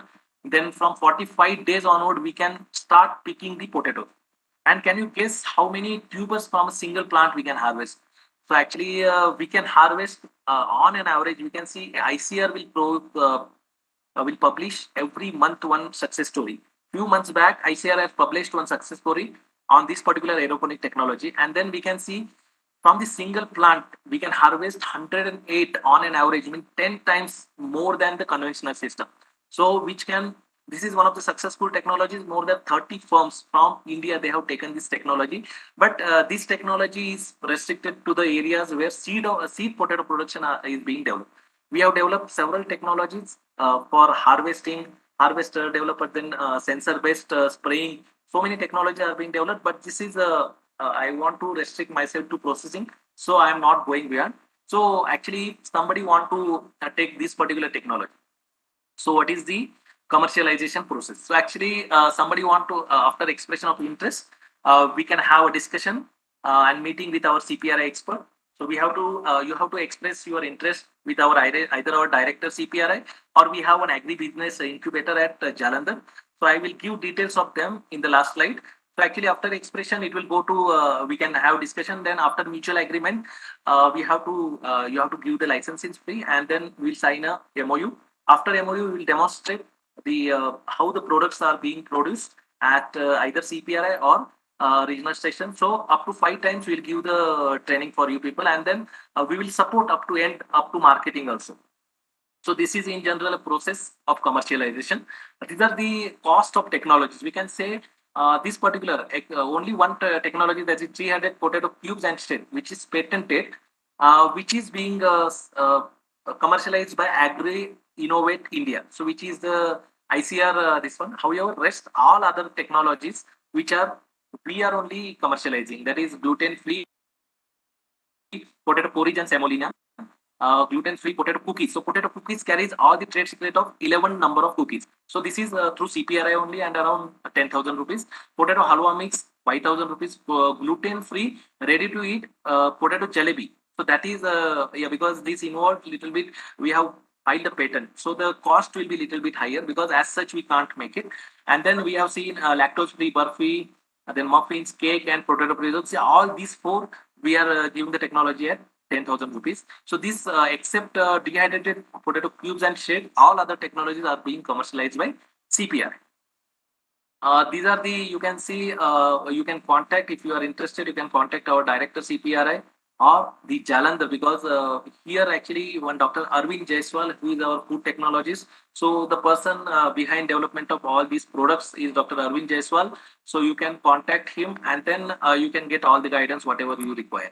This is they are from Jalandhar, that is in Punjab. Our CPRI regional station, Punjab. So with this, I would like to thanks the NIFTEM for giving me this opportunity for presentation. So thank you one and all for listening patiently. Thank you. Thank you so much, sir, for such an inspiring presentation and introduce our new products of potato, which is very important for the fasting purpose also. So one question is there: can potato be cultivated in all climate conditions or any variety for all climate conditions? No, actually, potato is a cold-loving plant. Okay, so it requires particular climatic conditions. Like, see, potato requires night temperatures below 20. For after 35 days, that condition should prevail up to around 90 days. So, in Ooty is the only place in entire world where potatoes can be grown throughout the year. Around the year can be grown. However, in case of your Talavadi, they are growing in seasons. In case of your Kodai Canal, Munnar, they are growing in 2 seasons. We can say in case of your plateau regions like Karnataka, Maharashtra, there they are growing in 2 seasons. However, in entire North India, North Indian plains, they are growing potato only in single season, that is Rabi season. So actually, if you want to grow your the potato in your area, you have to first see the climatic conditions. Night temperature should be below. So actually, in Rabi season, that is from November, December, January. So there actually we can plant, but in South India, we can't expect that much yield because the temperatures will be above 20. So that is the case. We have one variety, Kufri Surya. So that is suitable for processing also. So Surya is the variety that is Surya means sun. So that is heat tolerant variety. Surya and Kiran. So recently one released one variety Kiran. So these two varieties can be grown in South India. We are having collaboration with CTCRI, that is our Trivandrum Institute, and then we are developing some of the heat tolerant plants so that in coastal areas like our Karnataka, Kerala, and then our what to say Andhra, those Tamil Nadu, those places we can grow potato in future. But for time being, we have only these two varieties. Based on the climatic situation, we have to first analyze the climate of 2-3 years, and then accordingly we have to take up the planting. But potato is a cold-loving plant. We can grow potato in the areas where night temperatures will be below 20. Thank you, sir. So one more question. Can you please share the variety names specific for processing like chips, fries, or bakery, etc.? I understand they are all different from the common table potato. I will share actually for in case of chips. Okay, we have developed Kufri.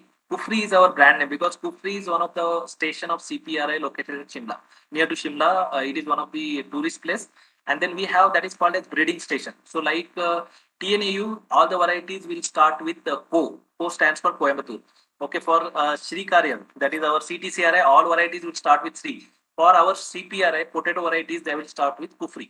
So Kufri Chipsona 1, Kufri Chipsona 2, Kufri Chipsona 3, 4, and recently we have released Kufri Chipsona 5. So these are the varieties suitable for chips purpose, Kufri Frysona and Kufri Fryom. So these two varieties are suitable for French fries because for in case of Kufri, in case of chips purpose varieties, the size of the tuber and the shape of the tuber matters. So actually shape should be round in color, however, round shape. However, in case of French fries varieties, the shape of the tuber should be little bit oblong because we like the French fries little bit lengthy. So this is the case. And actually, in case of others, so this is only for processing of chips and French fries. In case of all other varieties, any variety, all other products like your cookies, bakery, any variety available with you that can be used with peel. So there is no zero wastage, we can say, with peel. So all the technologies from starting from that cookies to end, that is with the peel. So that's why actually these are the novel products with novel opportunities. So one more question. How to Yeah. make tuber-based drinks? Is it easy or have any problem? No, actually tuber based drinks. So in case of actually that question was actually for sweet potato. See, in case of potato, the sugar is less. So actually we are not working on that, but actually, what earlier Sajeev sir told about ethanol and all that particular line already work is going on in CPRI. Good success we got it, but tuber-based drinks we have to work on actually. Okay, so not yet developed from at least from potato. But yeah, these anthocyanin and other things. So with the help of that, definitely some people want to develop. So that is natural, and then we can definitely develop some colored drinks with the added advantage of anthocyanin and other pigments. That is the case. Okay, sir. So thank you so much for your presentation. Now we are moving forward to the next technical session, which is on PMFME guidelines, FSI, packaging, and DPR outlooks. For the next technical talk, which is on PMFME scheme and guidelines features, now I would like to invite Dr. Via Sinija ma'am, Professor and Head FPBIC, Niftam Thanjavur, and PMFME Coordinator. I would like quickly introduce ma'am to you. She did PhD and MTech post-harvest engineering degrees in agriculture and food engineering from the prestigious IIT Kharagpur. She was awarded with the National Doctorate Fellowship by AICT, All India Council for Technical Education, New Delhi, for carrying out her research work, and she has more than 18 years of teaching experience and research experience in the field of food processing. Her research works have been published as a paper in more than 79 peer-reviewed journals, 11 popular articles, 5 book chapters, and more than 85 international and national conference proceedings, and 3 patents. As a head of food FPBIC, she has coordinated more than 500 skill development training program on the daily basis. 120 budding entrepreneurs have successfully set up their food processing businesses through the skill development program and consistency services of FPBIC. I welcome you, ma'am, and thank you for accepting our invitation. The session is over to you, ma'am. Is my screen visible? Yes, ma'am. It is visible. Okay, fine. Okay. So, good afternoon, everyone. So I'll briefly explain about the scheme guidelines, Prime Minister's formalization of micro food processing enterprises scheme guidelines. Most of you may be aware about that one, and some of you might have even got the benefit out of this scheme. So, as our director mentioned in the inaugural address, this scheme is launched by Ministry of Food Processing Industries in collaboration with the central as well as state governments, because the sharing pattern, financial sharing, is from the central government as well as the state government. So the major objectives of this scheme is to increase access to credit for the existing micro food processing entrepreneurs and also the farmer producer organizations, self-help groups as well as the cooperatives, and also to support them technically with whatever the upgraded technologies or new guidelines are there, to make them aware or make them familiar with all these modern techniques, and also strengthening various institutions who can support these micro entrepreneurs in training as well as finding out new technologies to research for the benefit of this micro food processing enterprises, and also to establish some common facilities for the benefit of all the entrepreneurs, micro level entrepreneurs, like common processing centers, common testing centers, common pack houses, common storage facilities, like that. So in that way, support at least 2 lakh micro food processing enterprises and bring them to the formal sector. So you know already in our country more than 25 lakh food processing industries are there in the micro level.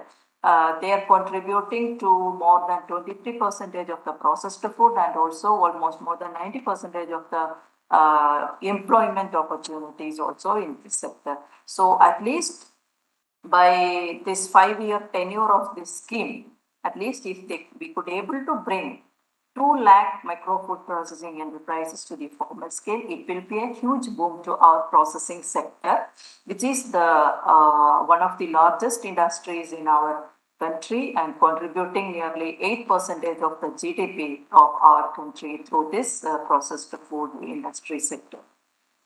Now, coming to these scheme features, the outlay of this total scheme is 10,000 crores for 5 year span. And previously, when it was started, it was based on the ODOP approach, that is the one district, one product approach. But now that is not strictly followed, any product can be,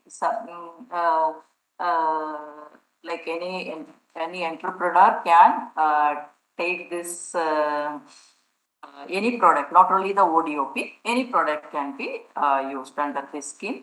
And the sharing pattern for the funding is like if it is northern states, then 90% contribution is from the central government and 10% from the state government. If other states, it is 60-40. And 10% of this total outlay, that is 10% of 10,000 crores is earmarked for the northeastern states. And also there is some special emphasis for the training of these ACST categories and also support for the groups like FPO cooperatives are also incorporated in this scheme. So what are the benefits of this scheme? So in this scheme, individually, any entrepreneur can avail the scheme benefit, like 35% credit linked subsidy can be availed by an individual entrepreneur. But there is a ceiling in this case, like maximum 10 lakh subsidy can be available. For example, if you are submitting a 30 lakhs proposal, then 10 lakhs can be availed as the subsidy from the government, and 10% of the total project cost, that is 3 lakhs you need to invest by the individual, and the remaining 17 lakhs you can get it as the term loan or something from any bank. Okay, so this can be availed by this 35% subsidy can be availed by the groups also, like FPOs, SSGs, cooperatives. They can also avail this 35% subsidy, but only thing is that there is no ceiling of this 10 lakhs in this case. Based upon their previous turnover, they can even propose even crores project also under this scheme. Then one important or attractive feature of this scheme is the seed capital amount for the self-help groups. The self-help groups which are registered under the National Rural Livelihood Mission, for them, they can get this seed capital amount of 40,000 rupees for getting some tools or buying some gadgets for starting their industries, or like for helping their livelihood. Okay, and this is apart from the subsidy which they can avail as a group. Then another important feature is establishment of the common infrastructure. As I mentioned, there was a component called the establishment of common incubation center under PMFME scheme. Under that scheme, already some 67 incubation centers are sanctioned across the country for various processing lines. So any beneficiary or any entrepreneur can make use of this common processing center for processing their produce and pack it and for marketing it. Okay. Those who cannot invest initially on the plant and machinery part of it, they can make use of this facility. And then most attractive feature of this scheme is the support for the marketing and branding. 50% grant is given for marketing and branding of your products under this scheme, which is very, very essential component, because as marketing and branding is very much needed for commercializing your product. And you can submit the proposal for this through the state nodal agency also. I will tell in detail about that. Then this is the individual and group micro enterprises. What are the benefits you can get it? Actually, I mentioned in the inaugural session also, capacity building is one of the important activity under this scheme. So here we are giving various levels of training also. So for the individual enterprises, what the benefits they are getting, I already told, like anybody who is above 18 years of age, they can apply for this scheme. And only one restriction here is, like from one family, only one member can apply for this scheme. Okay. So it can be a new entrepreneur who would like to start up his business, his or her business, or it can be an existing entrepreneur who can upgrade his business by availing the benefits of this scheme. And then I already mentioned the funding pattern, 35% subsidy, 10% on contribution, and then remaining amount you can go for any term loan from bank or something like that.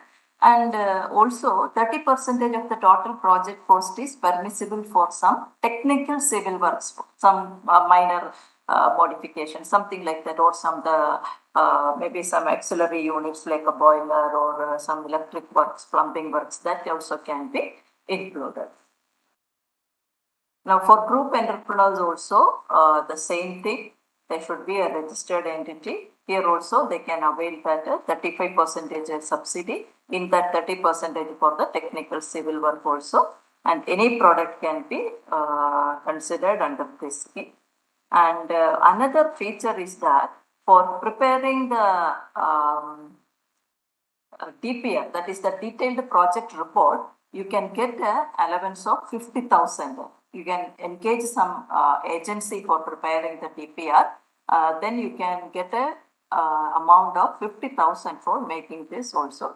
Apart from the model DPRs, which is available even in Niftam Tanjavur website or PMFME portal, it is available. Anybody can freely download that model DPR and then you can customize it based on your requirements also. I'll show our PMFME website also to you. Then how to avail this or how to apply for this scheme? Everything is online application now. It's a very simple procedure. Individual units as well as groups can apply now online. And for marketing and branding, actually like a group or a state can represent a particular brand for a particular product. So if that is the case, means you can apply through the state nodal agency.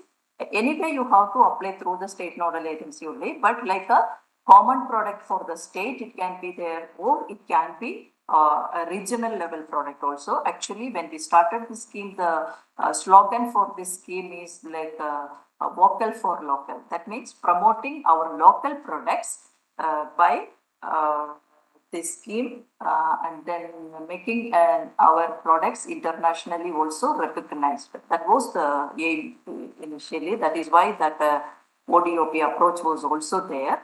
And this is the online application site. Either you can go to the ministry website, there one tab is there, PMFME. Then you click on that one, you will get this login page. And here you can see here, if you are not already gone through this one, please sign up initially.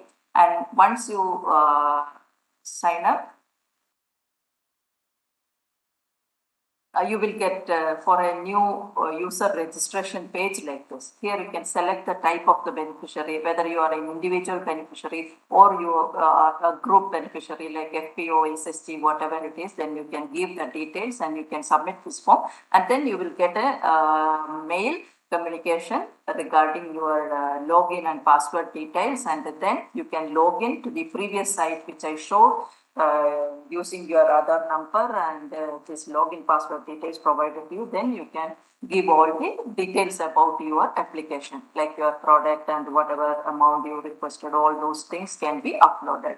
And for branding and marketing support,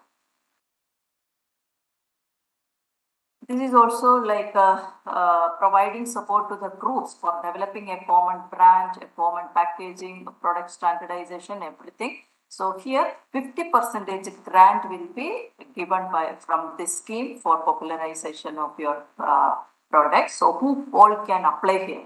Farmer producer organizations or SSGs or cooperatives, even for special purpose vehicles of micro enterprises and state or state government entities, for anybody who can apply for. These groups can apply for availing this marketing and branding facility. Here the cost sharing is same 60-40 ratio, with the center share 60 and state share is 40%.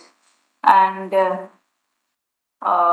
here for DPR preparation for this marketing and branding, you can avail even the 5 lakh for engaging any agency who can support you in preparing this DPR. In the case of individual beneficiaries, it was 50,000 and here it is 5 lakhs it is available. Okay. So what are the eligibility criteria? If it is a government or state government or central government entities, then it can be like minimum project duration should be 1 year, and it can include non-ODPA products also, and should not be more than 50% of the 3 years average projected turnover, and multiple proposals can be submitted from a state. Okay, so not only for one product, more than one product, it can be submitted from individual entities. Then for private entities, any legal entity that brings together these micro units of an area, including FPO, SSG cooperatives, they can, like NGOs now, who is coordinating these activities of this farmer producer organization, they can also apply. Here the duration of the project is 2 years, and project cost, like it should not be more than same as the government entities, 50%. And here also they can supply multiple products, and more than one proposal can be submitted by same agency. So also one thing, like existing brands of the state, like for Tamil Nadu, for the milk they are using the Avin. So that existing brands also can be utilized for the common marketing and the branding purpose also. Then coming to the fund release structure, first installment will be like 35%.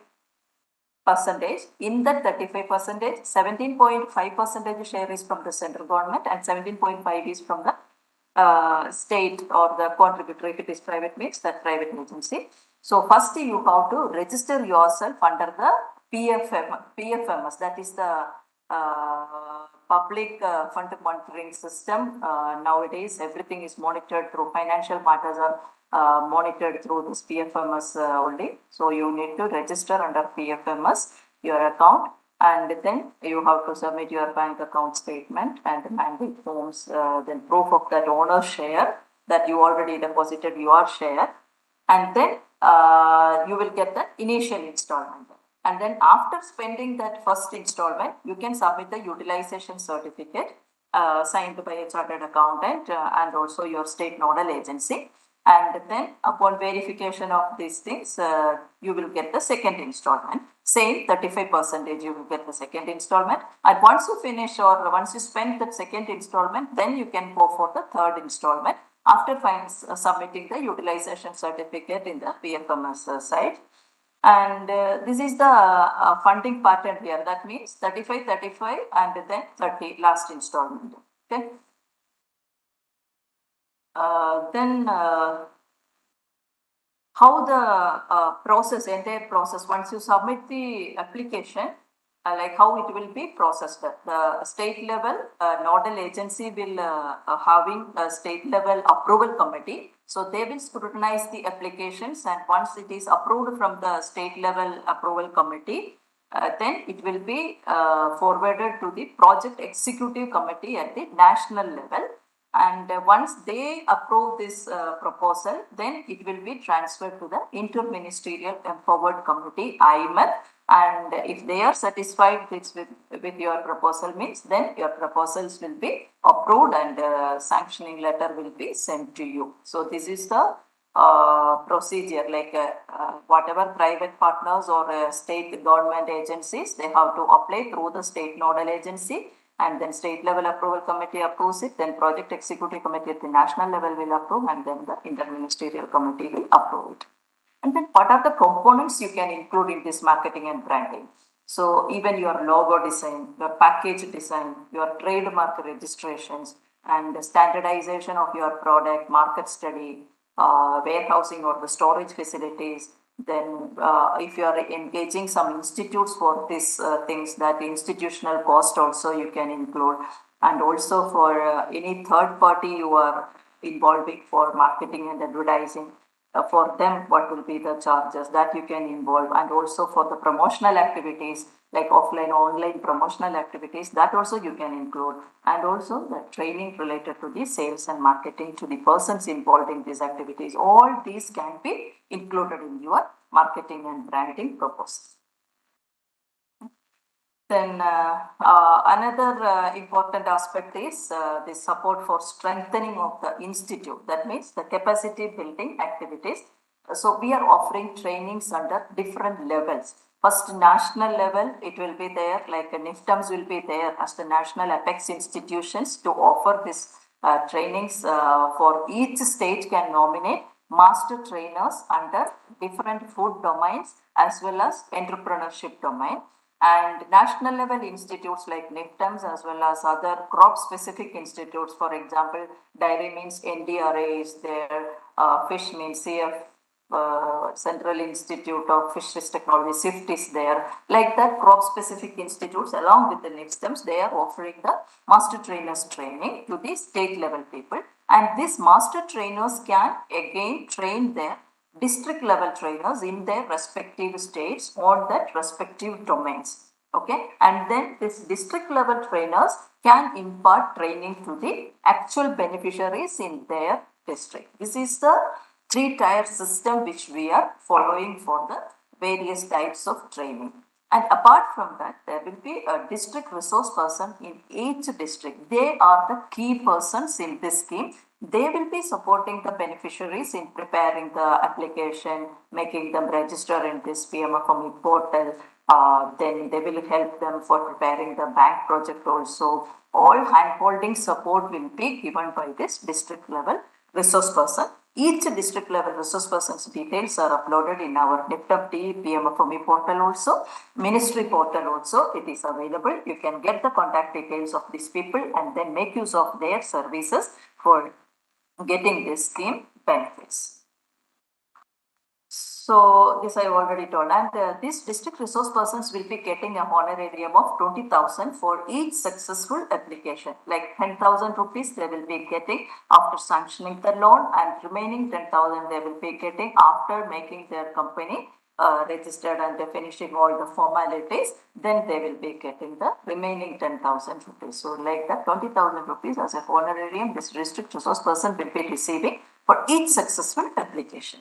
Okay, that means they will help you in all these registration aspects also, like company registration or MSN Udyogada registration or GST registration, FSSI registrations, everything they will help you on, they will guide you. Then this district resource persons also will be trained for various aspects by online training. Trainings are given and they will be assessed and certified. Then only they can engage in these activities. So these are like eligibility for the district level trainers and all. Anyway, this is not your interest.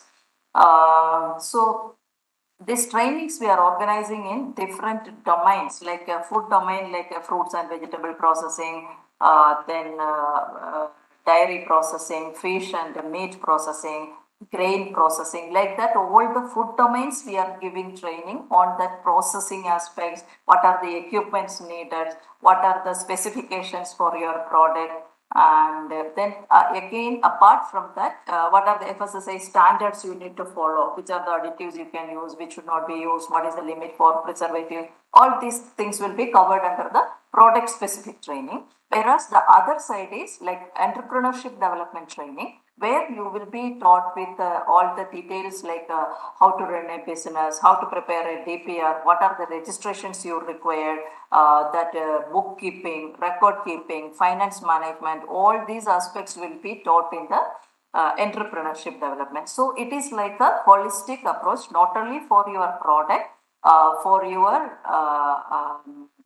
entire business running also you will be trained.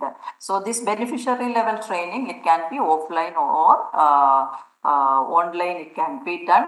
So in each state there will be a state level nodal agency and a state level technical institution. So this state level technical institution in coordination with the state level nodal agency will be organizing the beneficiary level training at your respective states. So this is the way it will be. This is our website where you can select the state, select the district, and then the district resource person's number as well as email will be available. So you can make use of this facility. Then I mentioned already, like a state nodal agency will be there. For example, in Tamil Nadu, it is Agricultural Marketing and Agribusiness Department. Then there will be a nodal agency like Commissioner of Agricultural Marketing Chennai, and state level technical institute is Tamil Nadu Agricultural University. And each district also there will be a district level approval committee. Suppose your entire proposal or the project cost is below 10 lakhs, no need to go for the state level approval committee. It is within the district level approval committee chaired by the district collector can approve your proposal and immediately transfer to your respective bank also. Okay. So another important feature is that there is a lot of convergence with the other schemes like PMEGP or so many other schemes are there. So already somebody availed loan from that scheme. They can also make use of this PMFME scheme. There is no restriction for one. And these are, there are some helpline numbers also available with our ministry. So anytime you can make use of these helpline numbers to understand more about this scheme. And this is the website addresses for the ministry as well as our website address. So you can make use of all this. And in our website actually, there is a ODOP based training material. It is also available. Priya, can you share that our website? Yes, ma'am. Okay. And actually, apart from these schemes, I mentioned earlier that Common Incubation Center, that is also online application only. But for presently, it is like for the temporarily it is stopped, these applications, because already, as I mentioned earlier, 67 incubation centers sanctioned at various states. So maybe once if the ministry is again opening that option, means any institute or any private agency who is interested, they can apply for this Common Incubation Center also. So total funding will be like 2.75 crores for the plant and machinery part of it. And apart from that, those who very badly need that building requirement also, for them 1 crore is for the building also, it is given. So here you can see that in Google you can type NIFTM T, and then our website will be opening. Yeah, in this website you can see on the right hand corner that PMFME scheme is there, tab is there. If you click on that one, this is the portal available. Here you can see all the details about that master level trainers. In each state, how many master level trainers are there, qualified under each domain for entrepreneurship also. Then district level, how many are there. This is the district resource persons, all their details, everything you can get from this portal. And then apart from that, capacity building activities like various portals are available for nominating the trainees, trainers, then uploading their details by the SNA, training provider, all those details. Then incubation, this tab is there. Those who wanted to apply for incubation center, they can apply through this one. Here the details of already sanctioned incubation centers are also there. You can select your state and then your district, and then you can find which is the incubation center sanctioned, it is for which commodities, so that you can make use of that incubation centers also. Suppose you don't want to invest initially, now you can make use of these incubation center for processing your products depending upon the facility available in your respective state. And next thing is training materials, ODOP. This is the one I told under each category. You can have, this is the fruits and vegetable, lot of products, almost 100 products we have uploaded like this. Under each product, there will be PowerPoint presentations on processing, packaging and safety aspects, FSSA aspects, demonstration videos also in different languages. Apart from that, most important thing is the model DPR. So this model DPR, you can freely download it and then customize based upon your requirements. You can customize this also. So please try to make use of this facility. Who wanted to start, you can see here fruits and vegetable, dairy, grain, spices, fish, fat and oil, meat, minor forest produce, all these are available. So please make use of, and our ODOP webinar materials, that recorded version is also available in our website. Once we finish the webinar, we will be uploading this webinar details. So many people were asking for PPTs and all, you can please go through this already uploaded, recorded versions of these webinars if you wanted to clarify something. And then all the scheme guidelines, what are the current guidelines available regarding this PMFME scheme, everything is uploaded in our Niftam Tanjavur portal also. So anybody wanted to refer this one, they can make use of these facilities, okay? So thank you so much. Any doubts?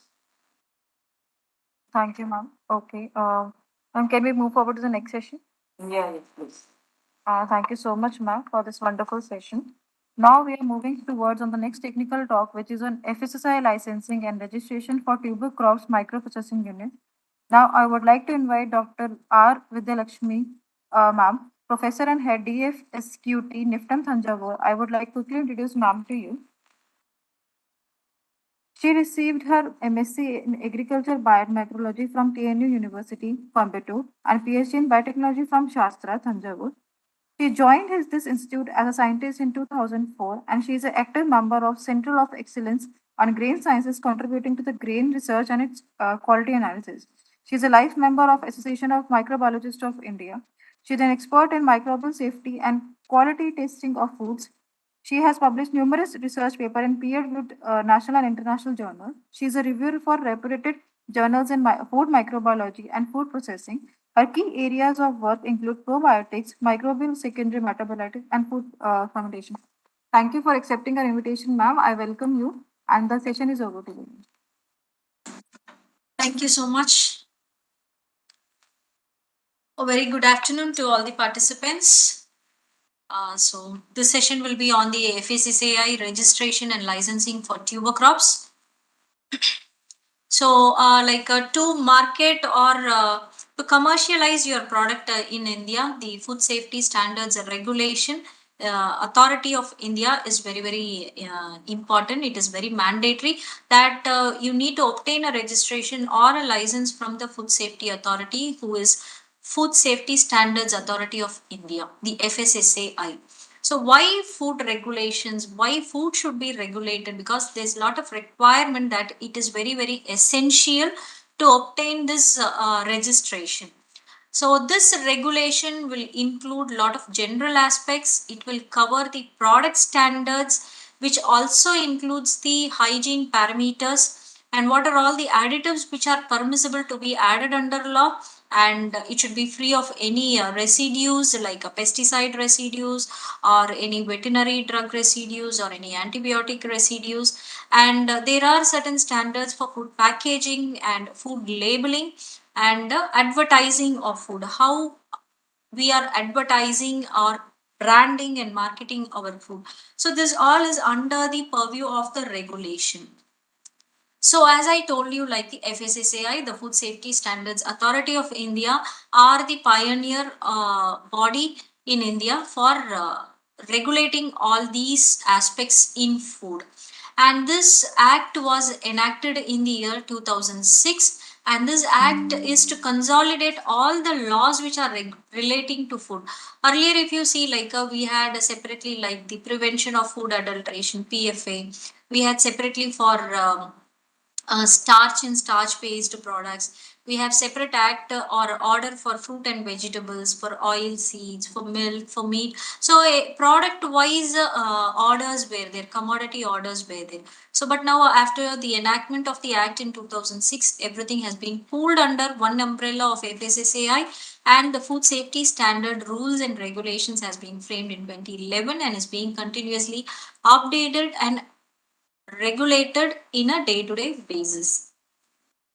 So here in the regulation, if you see, like there are a lot of standards. So I've just given just thrown an idea of like what are some of the important standards which could be useful to us. So the first one which an FBO should know, which a food business operator should know, is the licensing and the registration of food businesses 2011. So what does this regulation speak on? It speaks on how a food manufacturer should obtain a registration or a license to carry out the food business in the country. So according to this act, like all the food business operators in the country will be registered or they may be licensed in accordance with the procedures which are laid down in the food safety standards Licensing and Registration of Food Business Regulation 2011. So if you see, like, as according to this regulation, there are two categories actually. So one is called as a petty food manufacturer. So petty food manufacturers, this is based on the annual turnover. So petty food manufacturers are whoever are having an annual turnover not exceeding 12 lakhs. So they are designated as petty food manufacturers. So they include manufacturers of any article of food which is either sold by himself, or he may be a petty retailer, or he may be a temporary stall holder, or he may distribute food across the community. Okay, so whoever, either small scale or a cottage level or micro level industries who are having an annual turnover of less than 12 lakhs per year are designated as petty food manufacturer, and they are covered under the process of registration. Okay, so if you see, like, these are all some of the documents which are required for registration. Like, you need not go anywhere and go in search of offices of where this could be done. You can simply log into this website. So it is www.foscos.fssai.gov.in. It's a complete registration licensing portal of FSSAI. This is an online portal. So you can just register, log into this Foscos portal, and there will be different tabs. You can see here, this is the Foscos portal. So there will be different tabs here. So you can just click on the tab of your requirement. So for us, it is going to be a registration certificate, because our annual turnover is less than 12 lakhs, say for example. So I click on this tab to apply for a registration certificate. So once, in case if I don't know what are all the requirements to be met out by me before I go for a registration, like, you can click on this tab of how to apply, what is the application processing, what are all the documents which are required. So everything is self-explanatory, and you can just go on to these tabs, and you can just read what are all the requirements to apply for a registration. So if you see, like, there is a documentary procedure. So the documents required are something minimal, like a government issued photo ID such as an Aadhaar card or a PAN card or a voter ID, and your photo for identity, and a proof of address of the business. So here I would like to mention, like, the FSSAI registration or the license is premises bound. So the address of the business activity is very, very important. So this indirectly, this embarks the adoption of good manufacturing practices by the food business operator in his product formulation and in its product making actually.